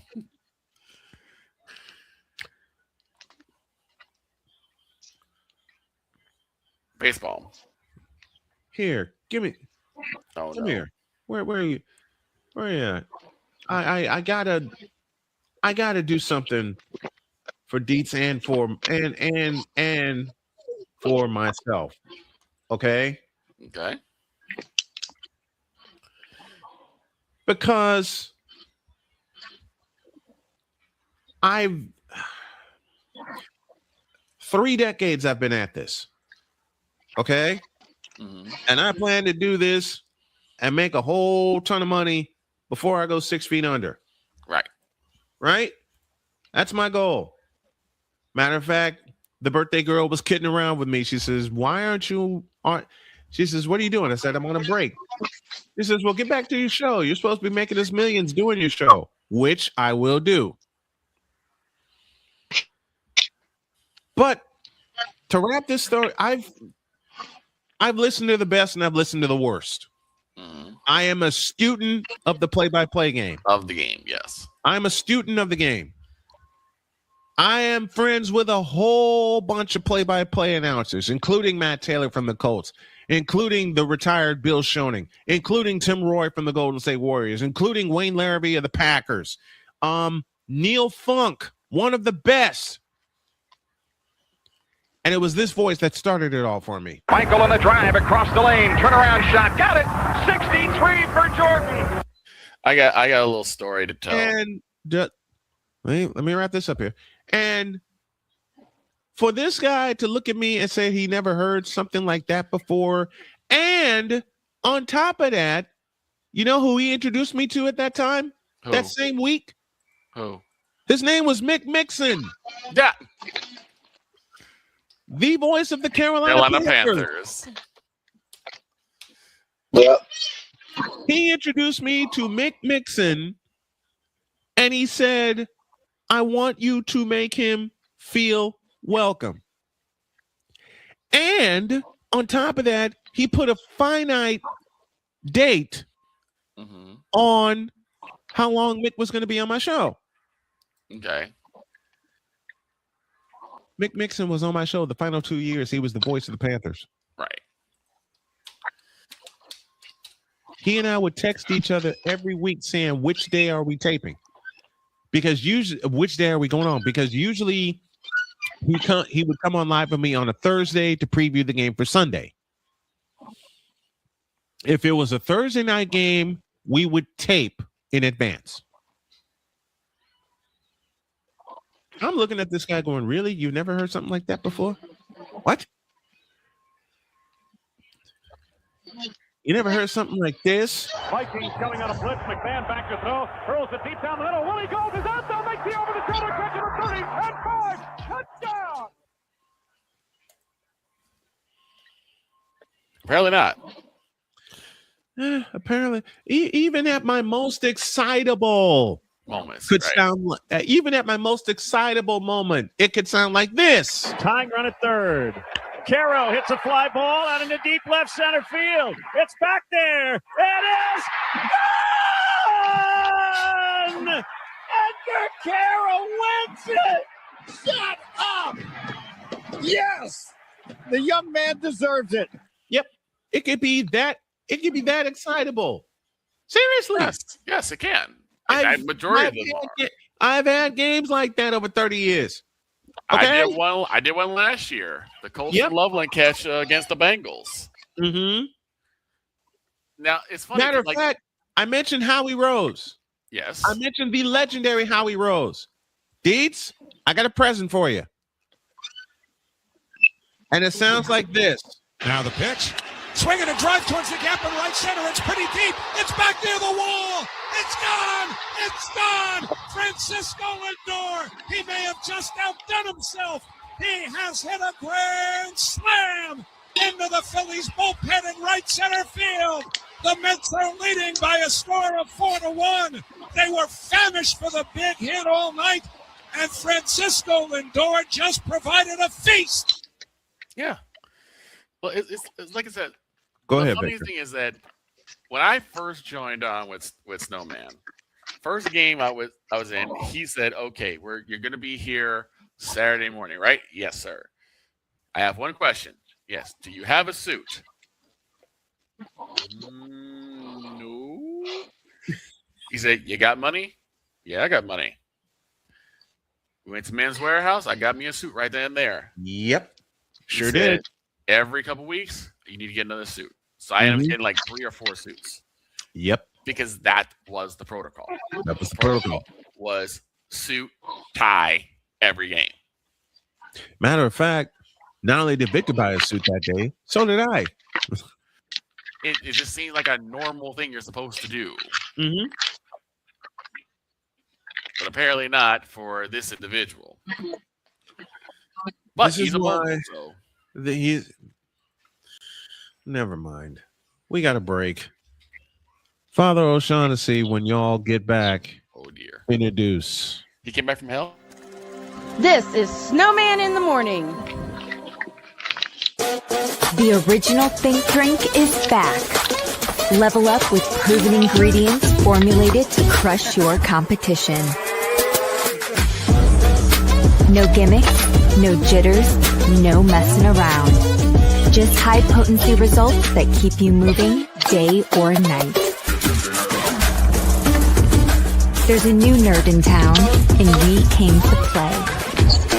Nerd Focus. Smarter than energy. Here's an important message from the Diabetes Solution Center. Do you like pricking your fingers to test your blood sugar levels? No one does, but it's important to maintain your health. And now, by wearing a small remote device called a continuous glucose monitor, or CGM, you don't need to prick your fingers anymore. It's easy to use and helps you make more accurate diabetes treatment decisions. If you are testing your blood sugar 3 or more times daily, injecting insulin, or using an insulin pump, call the Diabetes Solution Center right now. And if you have Medicare or most major insurance coverage, you may be able to get a new CGM at little to no out-of-pocket cost. Shipping is free, and we'll even bill your insurance company for you. If you are testing your blood sugar 3 or more times daily, injecting insulin, or using an insulin pump, call the Diabetes Solution Center right now to learn how to end the painful finger sticks and get your own continuous glucose monitor, or CGM, at little to no out-of-pocket cost.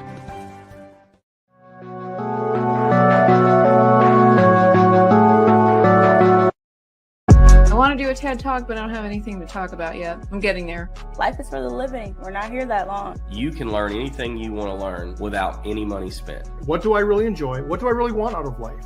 I am your host, WIZE. Are you in a life holding pattern? Well, this is for you. Welcome to the Stuck in My Mind podcast. Live every Monday, Tuesday, and Wednesday at 4 p.m. Central.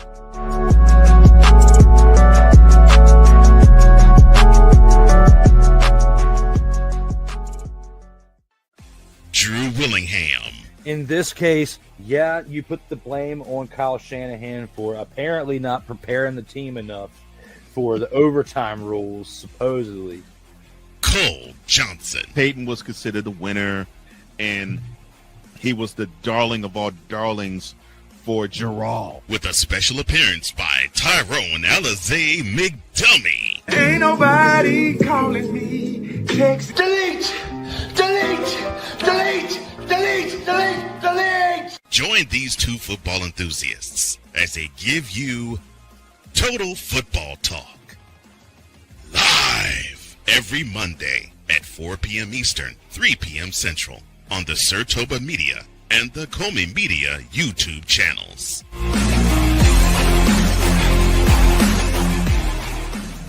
Cause we take this job so serious. I'm sorry, what are these things called?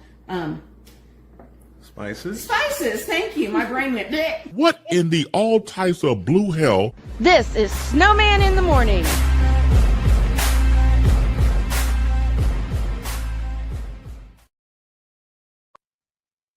I have fun cutting those every single time.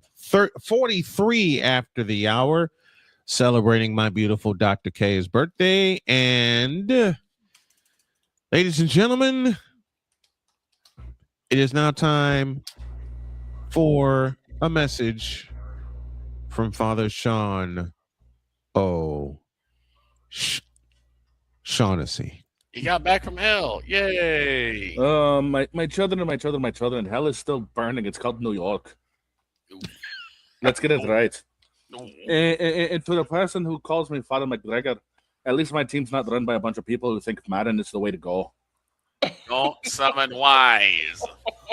Oh, let's go ahead and F Boston all he wants, because I'll say F New York too. But speaking of Boston, oh my goodness gracious, children, what is going on with the Boston Red Sox? Thankfully, we were able to take the series from Seattle, but before that, we were swept by the Toronto Blue Jays. How does that even happen? The Toronto Blue Jays. And the Blue Jays did go to the World Series. I wouldn't sneeze at them. I wouldn't. Well, that is true. I'll tell you right now, the biggest problems Boston has had, the announcers even said it, there's no star power on the team. Like, you look at this team, who's going to the All-Star game? Wilson Contreras, and that's basically it. Yeah. Maybe Aroldis Chapman. Wilson Contreras. Oh, dear. For those to be our starters on this team says a whole lot. The bigger problem that we've had, we left 28 runners. Yes, 28 runners on base in the Toronto series. Yikes. In the 3 games. Oh, 2 of those games, we left 13 runners on each game. Father O'Shaughnessy, there's a comment for you. Oh no. Oh Lord. And it What reads is as follows. Ryan McCoffey says, quote, at least my team owner doesn't order ranch dressing by the crate. That's not ranch dressing. That's mustard. If you're gonna get the condiment and salts right, please use the right condiment. I wouldn't expect anything less from a fan of a team that's got Geno Smith running as quarterback. Geno Smith. Hey, leave Ryan alone. He's still mourning over what happened to the Albany Empire as pertains to Antonio Clown. Oh, the team run by Antonio Clown. You have my sympathy, sir. But they're the You, Phoenix. you say I live in hell. You must be feeling right at home in purgatory.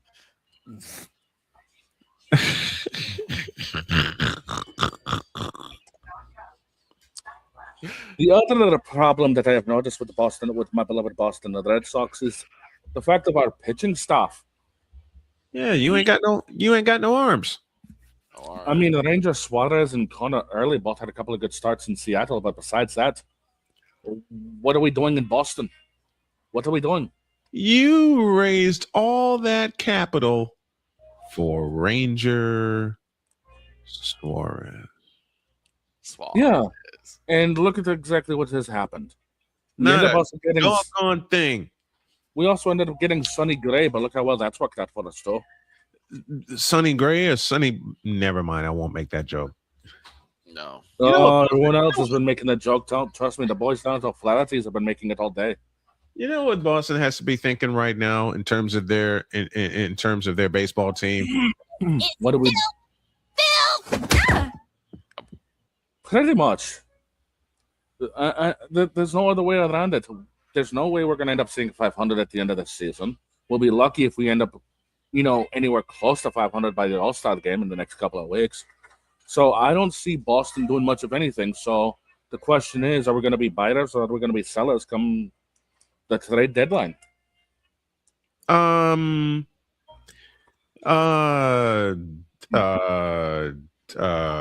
don't know. Either case, that's a lie.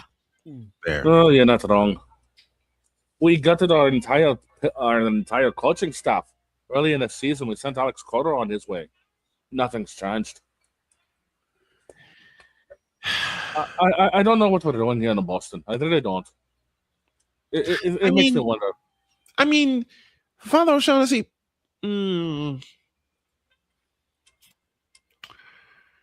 My child, I've been doing a whole lot of praying, so trust me, they're not being answered right now. Oh, the detective? No. He's later. Okay. Here's a question for you, Father O'Shaughnessy. Yes, my child. Are y'all going to make the move for Giannis Antetokounmpo or not? Oh, that depends on what Mr. Antetokounmpo wants to do. I mean, does he want to stay in Milwaukee? Does he want to go after a championship? That's a fair point. Because he has obviously said he wants to be loyal to Milwaukee, but at the same token, he wants to win a championship. You can't have both, unfortunately, these days. Steph Curry does. Well, that's because Steph Curry is a doggone anomaly, but we've already discussed that. He's a cheat code. Michael Jordan did. He's also Bird did. Oh, that's because they're generational players. Magic Johnson did. Again, generational players. Loyalty meant more in the 80s than it does nowadays. 80s and 90s. 80s and 90s. Look at what LeBron has been doing. He's been chasing the dog on the ring. You want to talk about loyalty? There's a name I'm not supposed to mention among Bostonians because it will start a very friendly, playful, fun argument. Patrick Ewing? Last name Montana. Oh. Do you really want to go down that road or no? I can't because we both be right. Oh, that's true. Think about it. We both be right. I heard Father O'Shaughnessy is live from Alarm Island. Oh, no. Not Alarm Island. That was from Damian Hernandez. You mean Mr. Caleb Hernandez? How you enjoying the cover of Madden 27, my child? You do realize that the curse is real. Just ask Danhausen. Oof. He's very nice and very evil. Oh, the detective did say he'd buy you a pint the next time he sees you, Father. Next time he sees me, it'll probably be down at Dogfathers when we have another special. Okay. And that will happen. And that will happen. We'll also need the priestess too. Oh, the priestess will be there, and I'll make sure of it. We need the detective. We need the commissioner. The Russians. Are you sure we need the Russians? I mean, I don't know how much vodka Dogfellas has. Vodka, we drink. They'll supply their speaking own. of the Russians. They'll supply their own. Oh, good. We drink. Oy. Okay, back to the Red Sox. Yes. Are we going to ever see them back in the playoffs? Don't talk about playoffs. You kidding me? Playoffs? In this current form, no. I truly believe we will not see the playoffs in this current form. Unless there is some sort of summer heater that this team goes on, I don't see us making the playoffs. And I'll say this right now, if we do not make the playoffs, the off season will be spent getting a whole lot of bats because that's what we really need is some bats. Pitching staff will come around on their own, but we need an offense. We cannot rely on Wilson Contreras being our only offense because he's going to get one out. Right. The question prevailing around Bostonians when it comes to the Red Sox is, Who in the blue hell are you? Oh, to answer your question, Mr. Johnson, we don't even know that. We don't even know that answer right now. We're looking up. We're looking up at the lights like you did last time you went into the ring. Oh.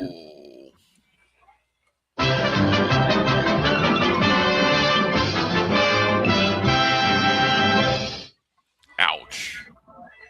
Ouch. I think that will call an end to that.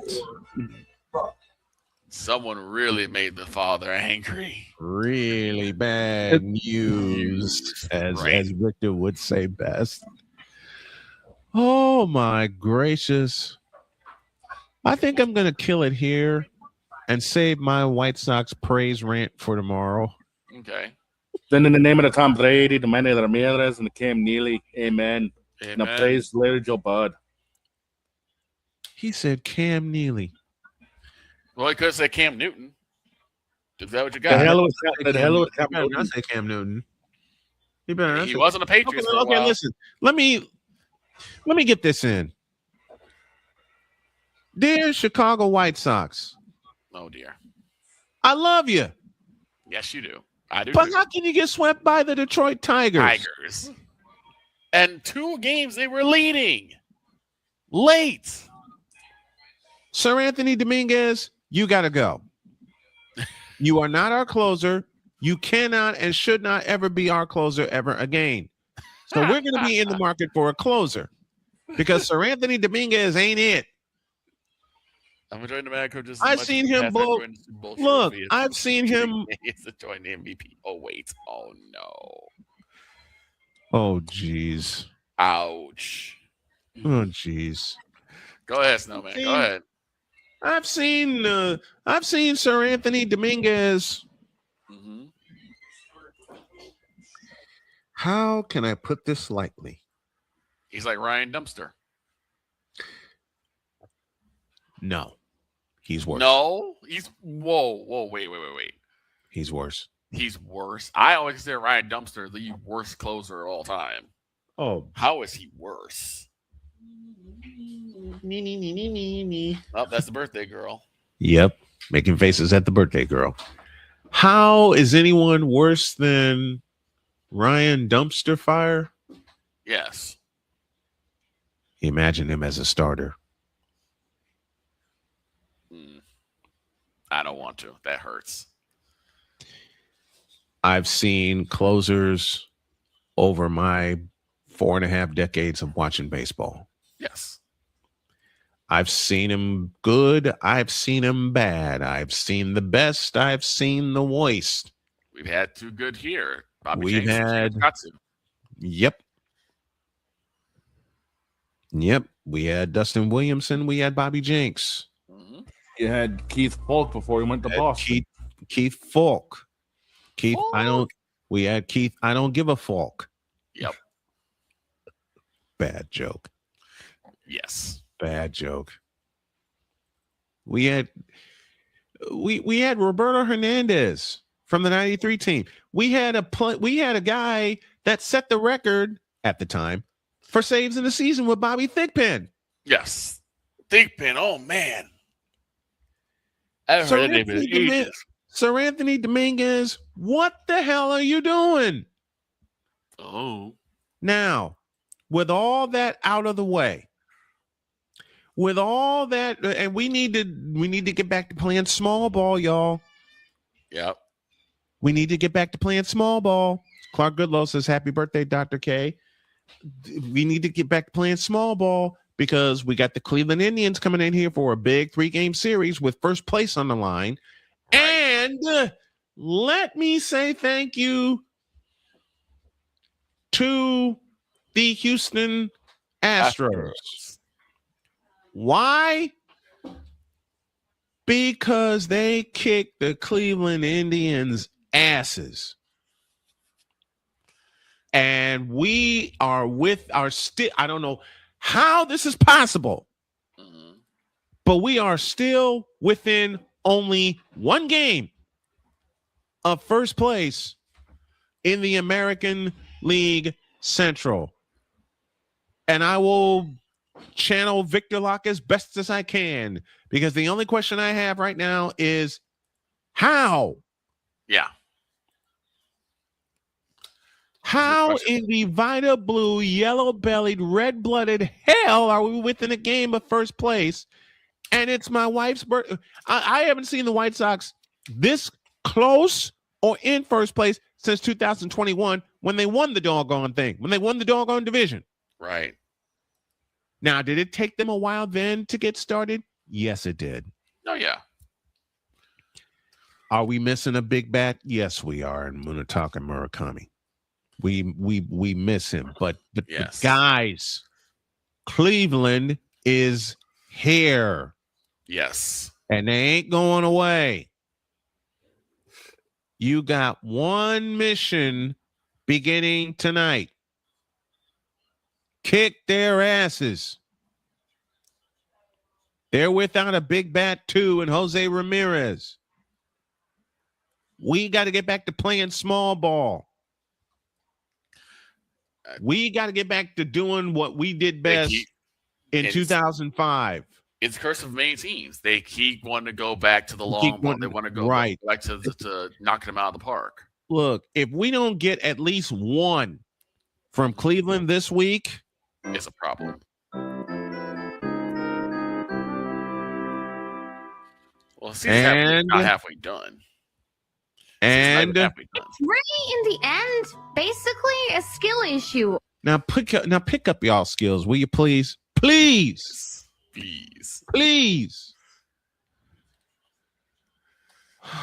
Pretty please with sugar on it. I haven't said that in years. I take that back. Yes, I have. Yes, you have.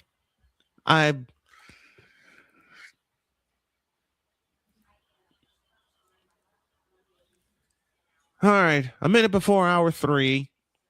So the third hour is going to be a whole lot of fun because my beauty's birthday is today, like I said. And we did our preview of Game 3 of the College World Series. I gave my message to our beloved White Sox. Father O'Shaughnessy was here, and we may have to bring the detective in. Why are you doing that? Because apparently there's a lot of primetime games with them. Oh, okay. And he wants to find out why. So screw it. I was going to say, you do realize that we still got one other thing to talk about. We'll get to that. Okay. Matter of fact, that'll close us up. Okay. How's that? Okay. And I don't want to hear anybody saying that's a spicy meatball. I couldn't help it. No. Hour 3 after this. This is Snowman in the Morning.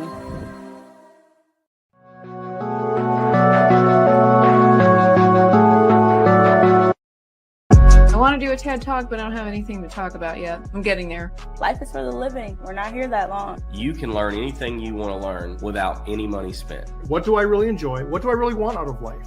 I am your host, W-I-Z-E. Are you in a life holding pattern? Well, this is for you. Welcome to the Stuck in My Mind podcast. Live every Monday, Tuesday, and Wednesday at 4 p.m. Central.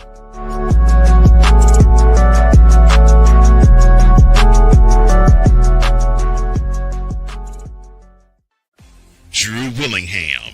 In this case, yeah, you put the blame on Kyle Shanahan for apparently not preparing the team enough for the overtime rules, supposedly. Cole Johnson. Peyton was considered the winner, and he was the darling of all darlings for Gerald. With a special appearance by Tyrone Alizé McDummy. Ain't nobody calling me. Text. Delete! Join these two football enthusiasts as they give you total football talk. Live every Monday at 4 p.m. Eastern, 3 p.m. Central on the Sertoba Media and the Comey Media YouTube channels.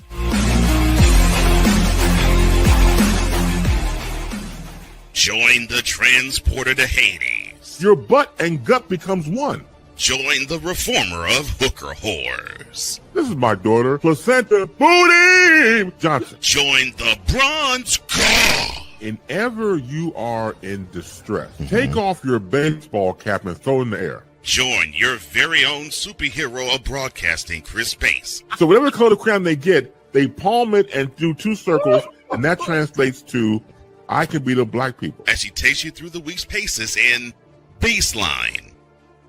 Live every Saturday at 8 a.m. Eastern, 7 a.m. Central, Pacific Time Zone people, just stay asleep when this is on live and just catch the recording. No, I'm sorry. Exclusively on the Chris Bass YouTube channel.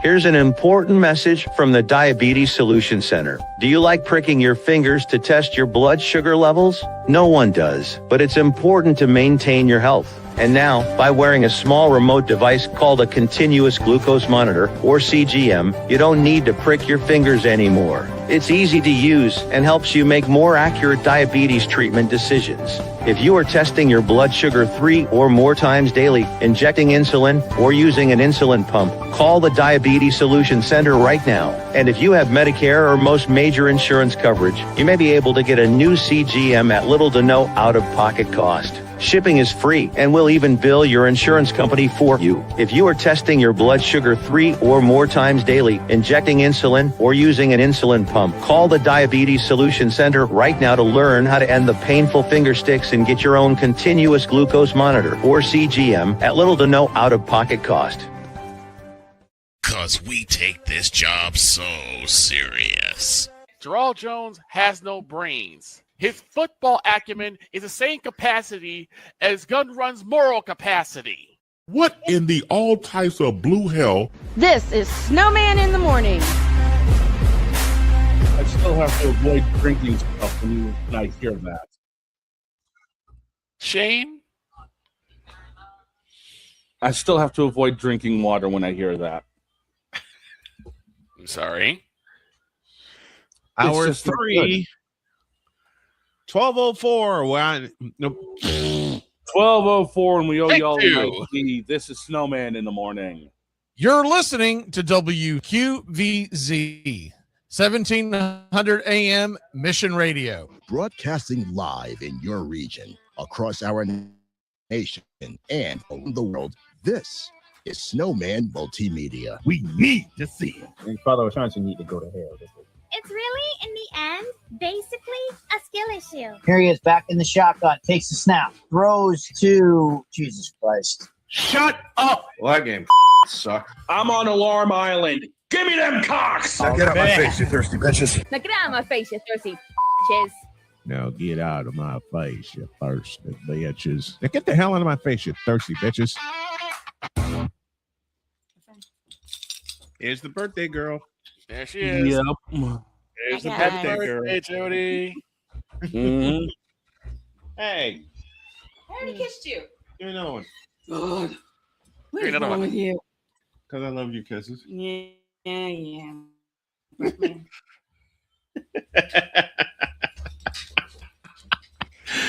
There's the birthday girl. And we're going into the dog's garage.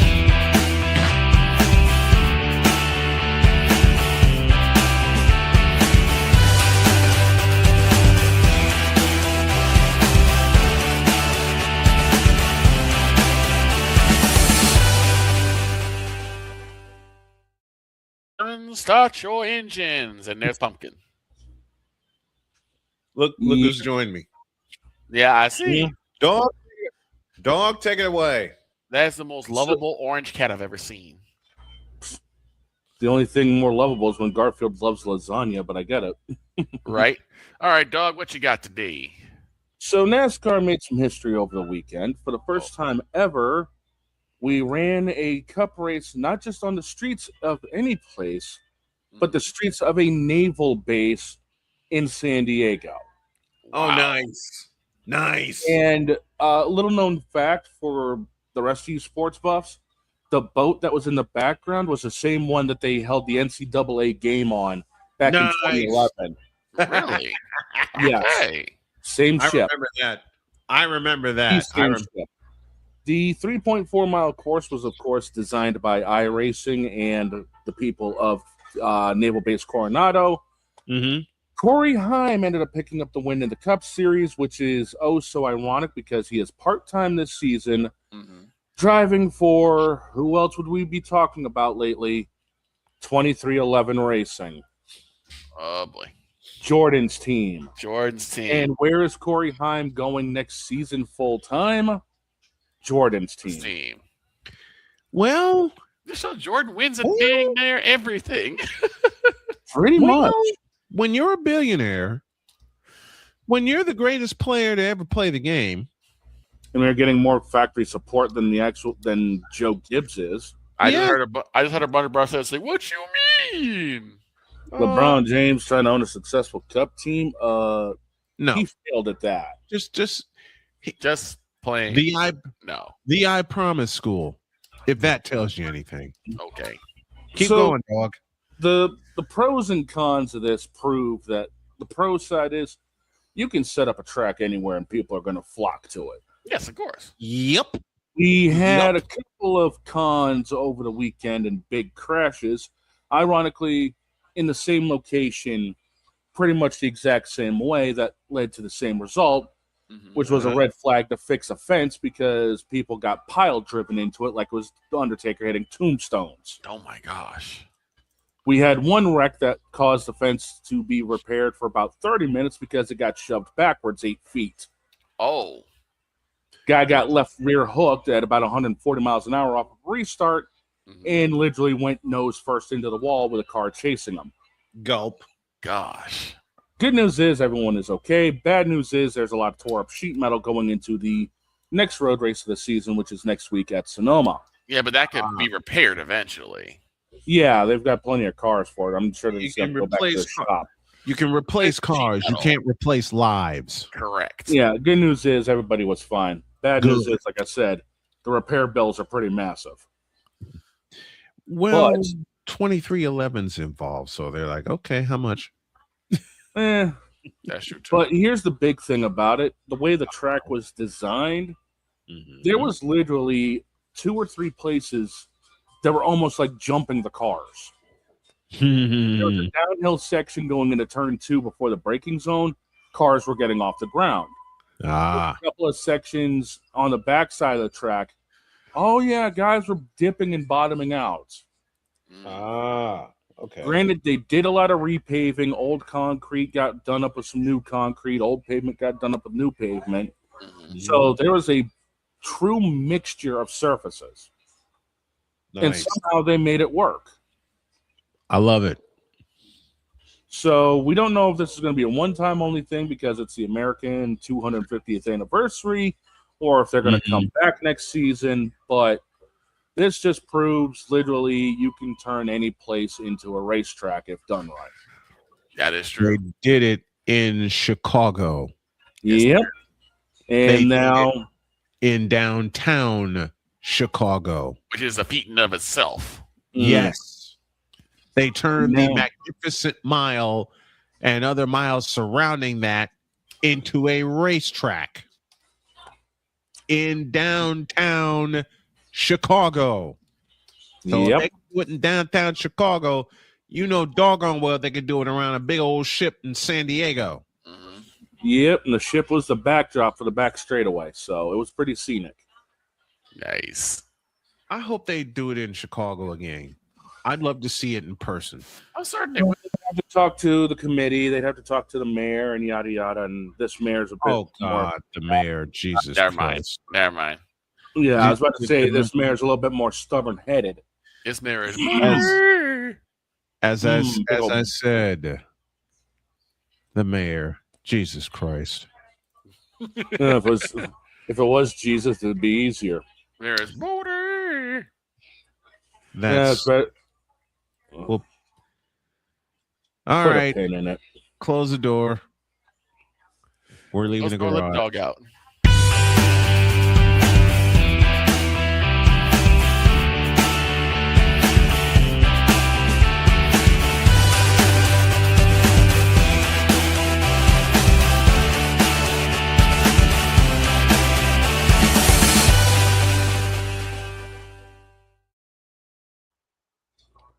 Oh Y'all my know God, Damien, what the hell? You know what I said at the end of hour 2? I Yeah. think I'm going to put it in a full take for hour 3. Okay. Do it. And I'm still floating because I got a kiss from the birthday girl. Yeah, Back after this. This is Snowman in the Morning. The original Think Drink is back. Level up with proven ingredients formulated to crush your competition. No gimmicks, no jitters, no messing around. Just high potency results that keep you moving day or night. There's a new nerd in town, and we came to play. Nerd Focus. Smarter than energy. Here's an important message from the Diabetes Solution Center. Do you like pricking your fingers to test your blood sugar levels? No one does, but it's important to maintain your health. And now, by wearing a small remote device called a continuous glucose monitor, or CGM, you don't need to prick your fingers anymore. It's easy to use and helps you make more accurate diabetes treatment decisions. If you are testing your blood sugar 3 or more times daily, injecting insulin, or using an insulin pump, call the Diabetes Solution Center right now. And if you have Medicare or most major insurance coverage, you may be able to get a new CGM at little to no out-of-pocket cost. Shipping is free, and we'll even bill your insurance company for you. If you are testing your blood sugar 3 or more times daily, injecting insulin, or using an insulin pump, call the Diabetes Solution Center right now to learn how to end the painful finger sticks and get your own continuous glucose monitor, or CGM, at little to no out-of-pocket cost.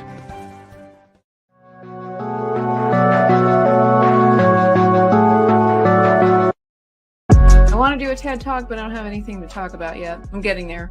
Life is for the living. We're not here that long. You can learn anything you want to learn without any money spent. What do I really enjoy? What do I really want out of life?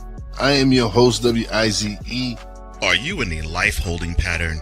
Well, this is for you. Welcome to the Stuck in My Mind podcast.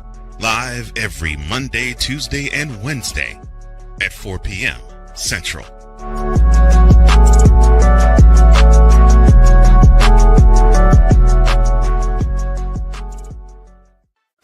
Drew Willingham. In this case, yeah, you put the blame on Kyle Shanahan for apparently not preparing the team enough for the overtime rules, supposedly. Cole Johnson. Peyton was considered the winner, and he was the darling of all darlings for Gerald. With a special appearance by Tyrone Alizé McDummy. Ain't nobody calling me. Text delete, delete, delete, delete, delete, delete. Join these two football enthusiasts as they give you Total Football Talk. Live every Monday at 4 p.m. Eastern, 3 p.m. Central on the Sertoba Media and the Comey Media YouTube channels.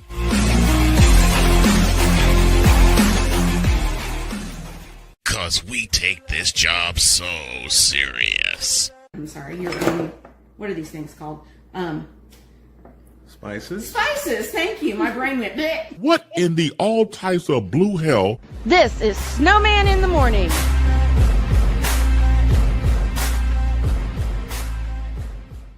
Before we go any further, boss, Damien, to answer your question, they will never, ever cross fake crosshairs because it's like comparing apples to caviar. Okay. Okay. F1 is multi-million-dollar aerodynamic behemoths, whereas cup cars are, well, cup cars. I mean, we've had joint weekends with IndyCar before, and I think we got a couple more coming up this year. But you'll never see NASCAR and F1 head-to-head on the same track on the same day. No, that I could never see that happening. I could never see that happening.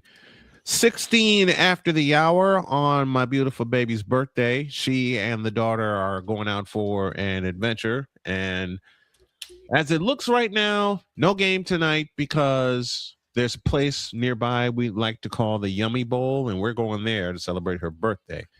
Now, can things change? Yes. And in my household, they often do. Now, I'm going to do something that I did at the bottom of hour 2, but I'm going to make it a full segment. Go ahead. Where is it? Here it is.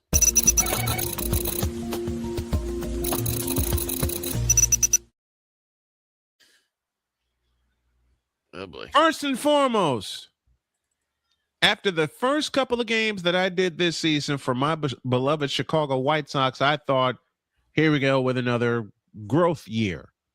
Right. Another painful situation of a season. Wrong.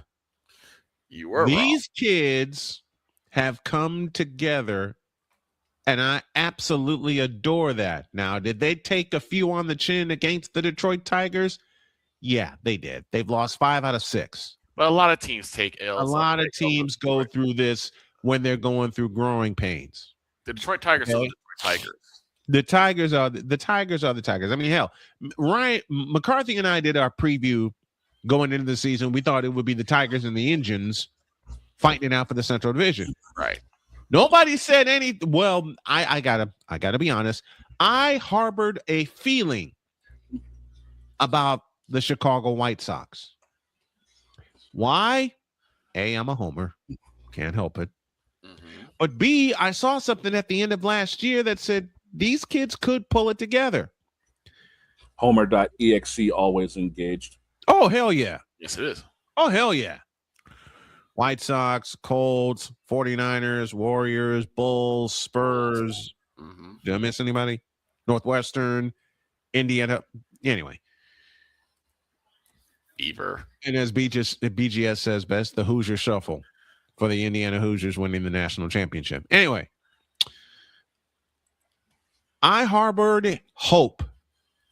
Did I bring it outward? No. Until we saw, we kicked Toronto's asses. Right. The defending, we've lost 5 out of 6 to begin the season. Including a massacre against the Bruins. Oh, not the Bruins, the Brewers, excuse me. Don't ever put Bruins and Brewers in the same sentence, okay? One team wins, the other's the Bruins. Oh. Don't summon him again, please. Ouch. Like I said, one team wins, the other's the Brewers. I'm talking about the massacre that happened with the Brewers in the beginning of the season. I mean, the first run of the game and the last run of the game were home runs, okay? And I had the pleasure of calling both of those. Yep. All right? Since that time, since they lost 5 out of 6 to begin the season, these kids have come together. Yes, they have. And I love these guys. Now we're dealing with a couple of injuries also, but listen to some of the players in this lineup. Edgar Carroll, Munetaka Murakami, Chase Mydroth, Colson Montgomery, Miguel El Tigre Vargas, Davis, my favorite Martin. Listen, this is a good team. They are very good. Let me put it another way. This is a damn good team. But this is also the fourth youngest team in the majors. Right. But dadgummit if they don't care. They're going to get this right. Okay? And the addition of Munetaka Murakami is huge. Now, he's on the shelf for a couple more weeks with a groin injury. Okay? Yeah. But there's an attitude with this Chicago White Sox team. And it's 3 simple words. Next man up. Because Carroll walked us off. Vargas walked us off. There's a fellow who is with the team right now, and I want you to listen for this name. His name is Braden Montgomery. Okay? Let me tell you about Mr. Braden Montgomery. In his first game with the Chicago White Sox, it just happened to be against one of the league leaders in the Atlanta Braves. It also happened to be 80s night. And no, I ain't singing Kool and the Gang's version of the song, okay? Get out of my head. Bob Costas did part of the television call for the Chicago Sports Network. God love you, Bob Costas. Braden Montgomery, in his major league debut, he struck out, he got a hit, he walked, ...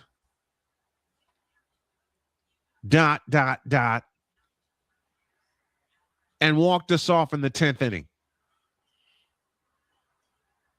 with a 2-run opposite field home run. That's the kind of stuff that gives me hope for this team. Right. They could take a few on the chin all they want. I mean, hell, 2005, they lost 7 in a row on their way to the World Championship. Right. Okay? It's a 162-game season. But dadgummit, these kids are good. Yes, they are. They're going to get the test of the season when they face the Cleveland Indians this week, today, tomorrow, and Wednesday. And I'm doing the getaway game. Because the getaway game is at 1:10 Central, 2:10 Eastern. I'm doing that one. This is a litmus test for these White Sox. Right. John Zaglo, who's very, very dear to me, in 2021 said on his program that when the White Sox won the Central Division, they bought themselves some equity for about 7 years. 5 to 7 years. This is year 5. From setting a record for the most losses in the majors to competing for the division in 2.5 years. Even if they don't get to the finish line, I'll take it. Because all it can do is just reinforce this team getting stronger, drafting even more better pieces, putting them in this lineup. And Will Venable, so far I applaud you. Because when I gotta admit something to you. When Will Venable got hired, Jesus Christ. When Will Venable got hired by the Chicago White Sox, no, that's not a premonition. I hope not. I said, who the hell is this? I'll tell you who the hell Will Venable is. He's figuring out what buttons to push. I'll tell you who the hell Will Venable is. He's figuring out which pitchers to throw. And Shane, you ain't gonna like me for this. I'll tell you who the hell Will Venable is. He's everything that the Bruins ain't. Mm. Mm.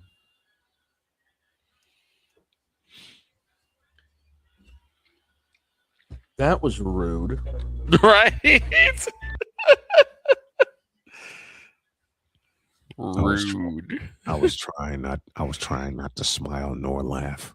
Anyway, this is a good team. The Chicago White Sox are a good team. Okay? Unlike the Boston Red Sox, there's some star power with the Southsiders. Hell, I heard Boston made a bid for Munetaka Murakami, and he looked at him and gave him the Bishop Bullwinkle treatment. To be fair, he did the same. To be fair, he did the same thing to the Yankees. He did. Because the Yankees went all in to get Munetaka Murakami. And Murakami, to his credit, gave him the finger. And came to the South side. Gave him the old Stone Cold Steve Austin. Yep. When Munetaka Murakami gets back in this lineup, wow. And remember, before he went down with an injury, he was tied for the major league lead in home runs with 20. I believe that lead now belongs to Yordan Alvarez. Schwarber's got 28, I believe, or 29. Okay, Schwarber 28. Alvarez is somewhere near the top right now. I'll look into it. I'm telling y'all right now, don't sleep on this White Sox team. Because there's a few shades of 2005 with this club. There's a few shades of who the hell are these guys? Right. From 2005. I remember sitting at a gas station a couple blocks before I got to my parents' house. And I called into a radio station. I called into the Score, as a matter of fact. Okay. And my bold ass said they would win the doggone thing. They thought I was crazy. I said, why not? I said it in 2005. I said it in 2008. I said it in 2021.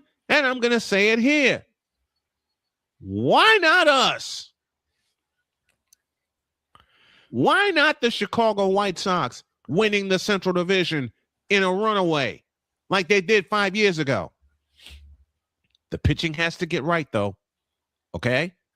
The pitching has to get right. And we got to find a closer. I mentioned that a few moments ago. I have the home run list right here in front of me. Talk. Schwarbombs at 29, Air Yardon 25, Buck Truck 24, Rice Aroni out in New York at 22, Goodman at 21, Olsen, Murakami, Montgomery, and Wood at 20. Got it. With Langolier and Kurtz bringing up 19, so they would be your top 10. Oh, boy. I'll say it again. Why not these guys? Huh? Why not? Here, give me this hat.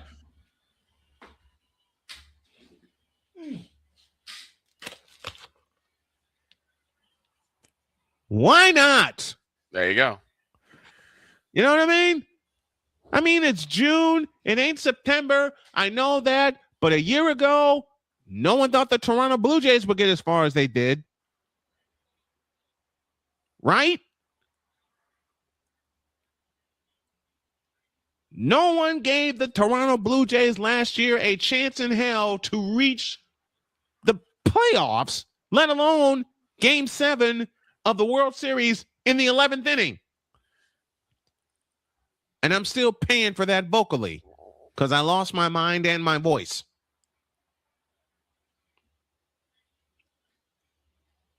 Look, I don't know if this White Sox team can get to the finish line in September up top the Central Division.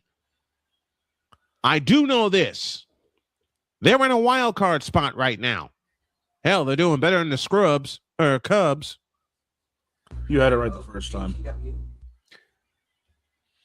Yeah, it's the Scrubs. Who cares? And by the way, to the lovely Allison Moran,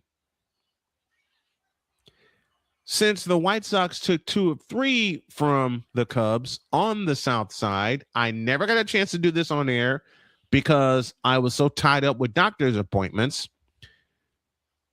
Miss Moran, since we took 2 of 3 from you on the South Side, Now watch what happens when they pay us back on the North Side. Anyway. Receipt book will be getting filled up. Oh, I know. And she's going to have a receipt book bigger than the Sears Tower. I said it right. Sears Tower. That's right. Who the hell is Willis? I don't know. Who cares? But I'll say it again. Now watch what happens when I'm sticking my tongue out at Allie and the Cubs wind up kicking our asses in Raggedy Field, and Allison's going to have a receipt book the size of the Sears Tower. Mic drop Moran. Mic drop Moran, absolutely.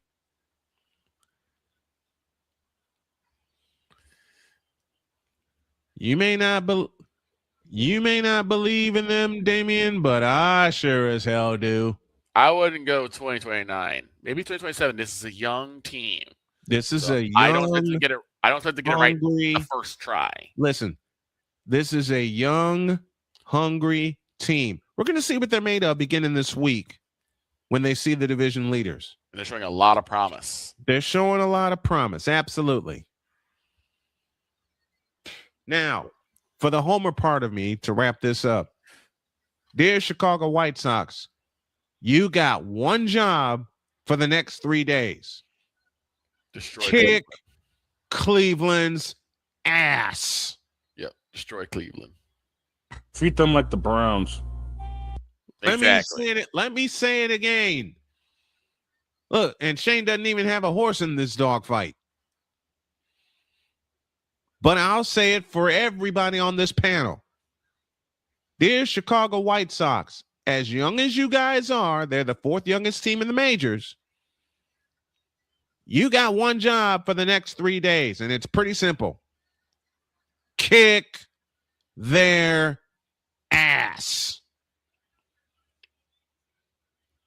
I don't want to hear anything about, well, Cleveland's that good. I don't hear anything about, well, they're coming off of a loss against the Astros, so they're going to be right. I don't care. It's Cleveland. I'll say it again. It's Cleveland. You got one job, Chicago White Sox, Will Venable, and everybody in that organization. And it's 3 simple words. Kick their asses. Right. Period. You got a chance to claim a piece of first place in the Central Division. You had it before. Then you went in a slump. All slumps can be broken. All right? All slumps can be broken. I will say it again one more time. Dear Chicago White Sox, you have one job this week. Kick the Cleveland Indians' asses. I want anarchy, damn it. I don't want Cleveland over here. Damien, leave me alone.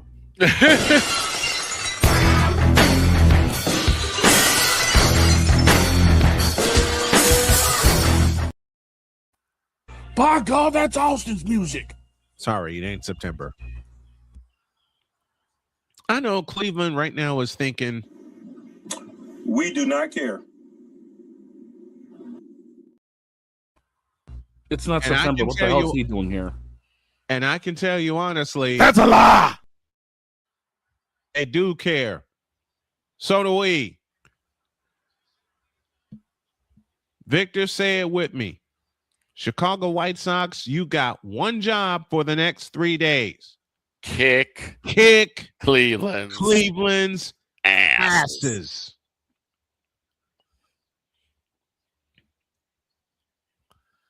That's it, and that's all. I want total anarchy. I want the White Sox clearly in front in the Central Division. Now, I know anything can happen. It's baseball. Hell, played the sport, broadcast the sport for some 25 years. I get it. I totally understand that. I totally understand that. I'm having fun with this. I'm having total fun. I'm having total fun with this. And there's a point that Damian could be right with his statement. I get it. I totally get it. This is me having fun with it. But a man can dream, can he? I'm dreaming that Cleveland doesn't end up on Alarm Island. I don't want him here. Right. Kick him out. You got to keep them separated. There you go.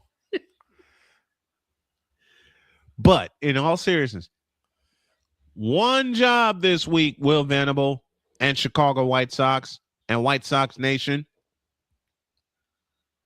And it's pretty simple. Kick their asses. Please. It's not like Cleveland has Wild Thing pitching for him. I don't care who's pitching for him. Kick their ass. Yes. I want you to give them the Austin treatment and stomp a mud hole in their ass and walk it dry.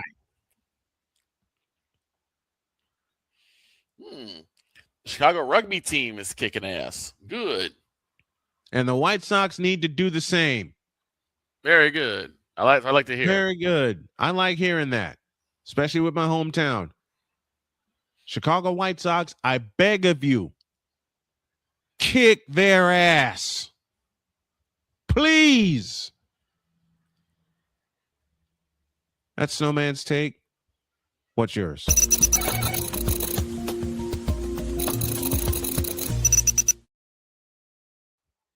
After the break, I'm going to share a couple of wife stories.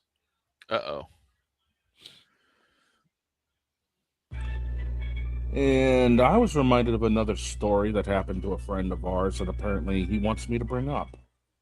Oh. Like he almost had an altercation with a bronzexual. Oh, God.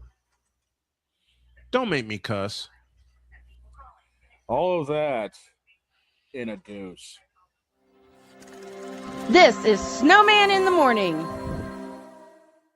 SeatGeek is the ticketing app for fans like Boomstick Lady. No free throw is safe from the roar of her sticks. SeatGeek helps her find a seat in the direct eye line of the shooter so she can sit where her boomsticks make the biggest boom.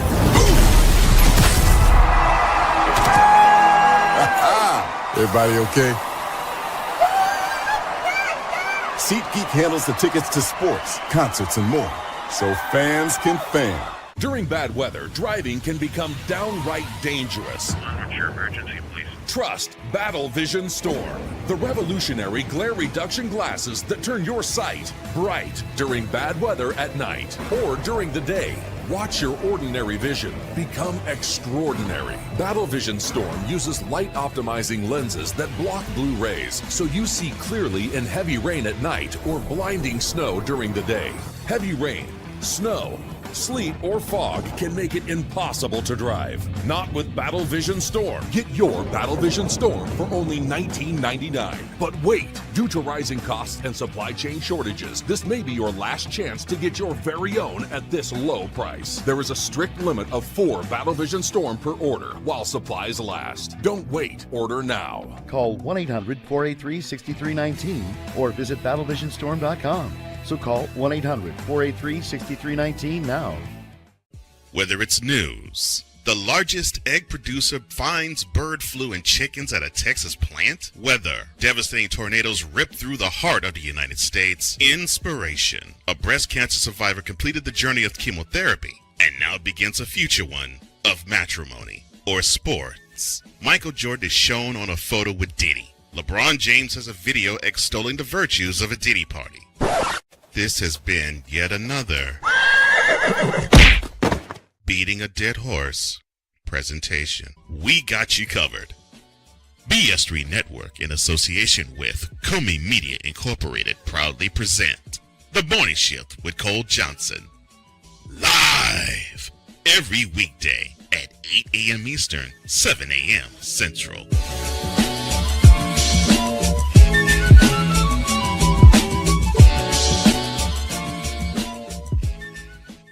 Here's an important message from the Diabetes Solution Center. Do you like pricking your fingers to test your blood sugar levels? No one does, but it's important to maintain your health. And now, by wearing a small remote device called a continuous glucose monitor, or CGM, you don't need to prick your fingers anymore. It's easy to use and helps you make more accurate diabetes treatment decisions. If you are testing your blood sugar 3 or more times daily, injecting insulin, or using an insulin pump, call the Diabetes Solution Center right now. And if you have Medicare or most major insurance coverage, you may be able to get a new CGM at little to no out-of-pocket cost. Shipping is free, and we'll even bill your insurance company for you. If you are testing your blood sugar 3 or more times daily, injecting insulin, or using an insulin pump, call the Diabetes Solution Center right now to learn how to end the painful finger sticks and get your own continuous glucose monitor, or CGM, at little to no out-of-pocket cost. 'Cause we take this job so serious. Here, bronsexuals. You fool! What in the all types of blue hell? This is Snowman in the Morning.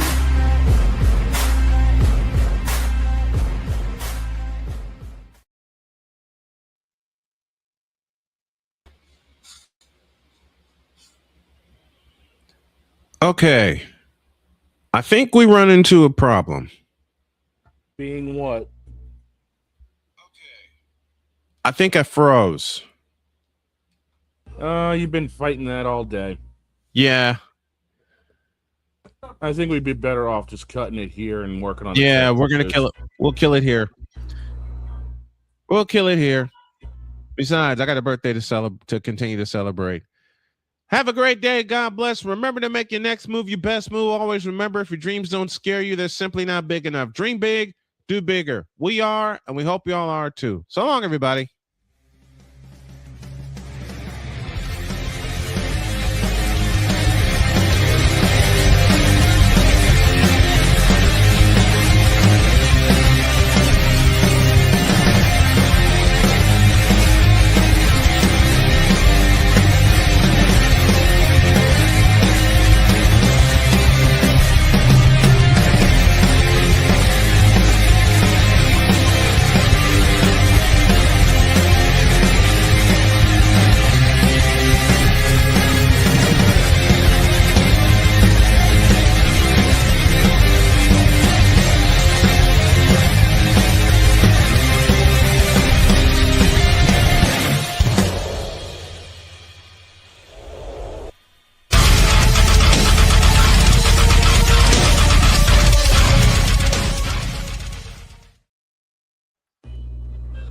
Just remember, I don't need to go to hell.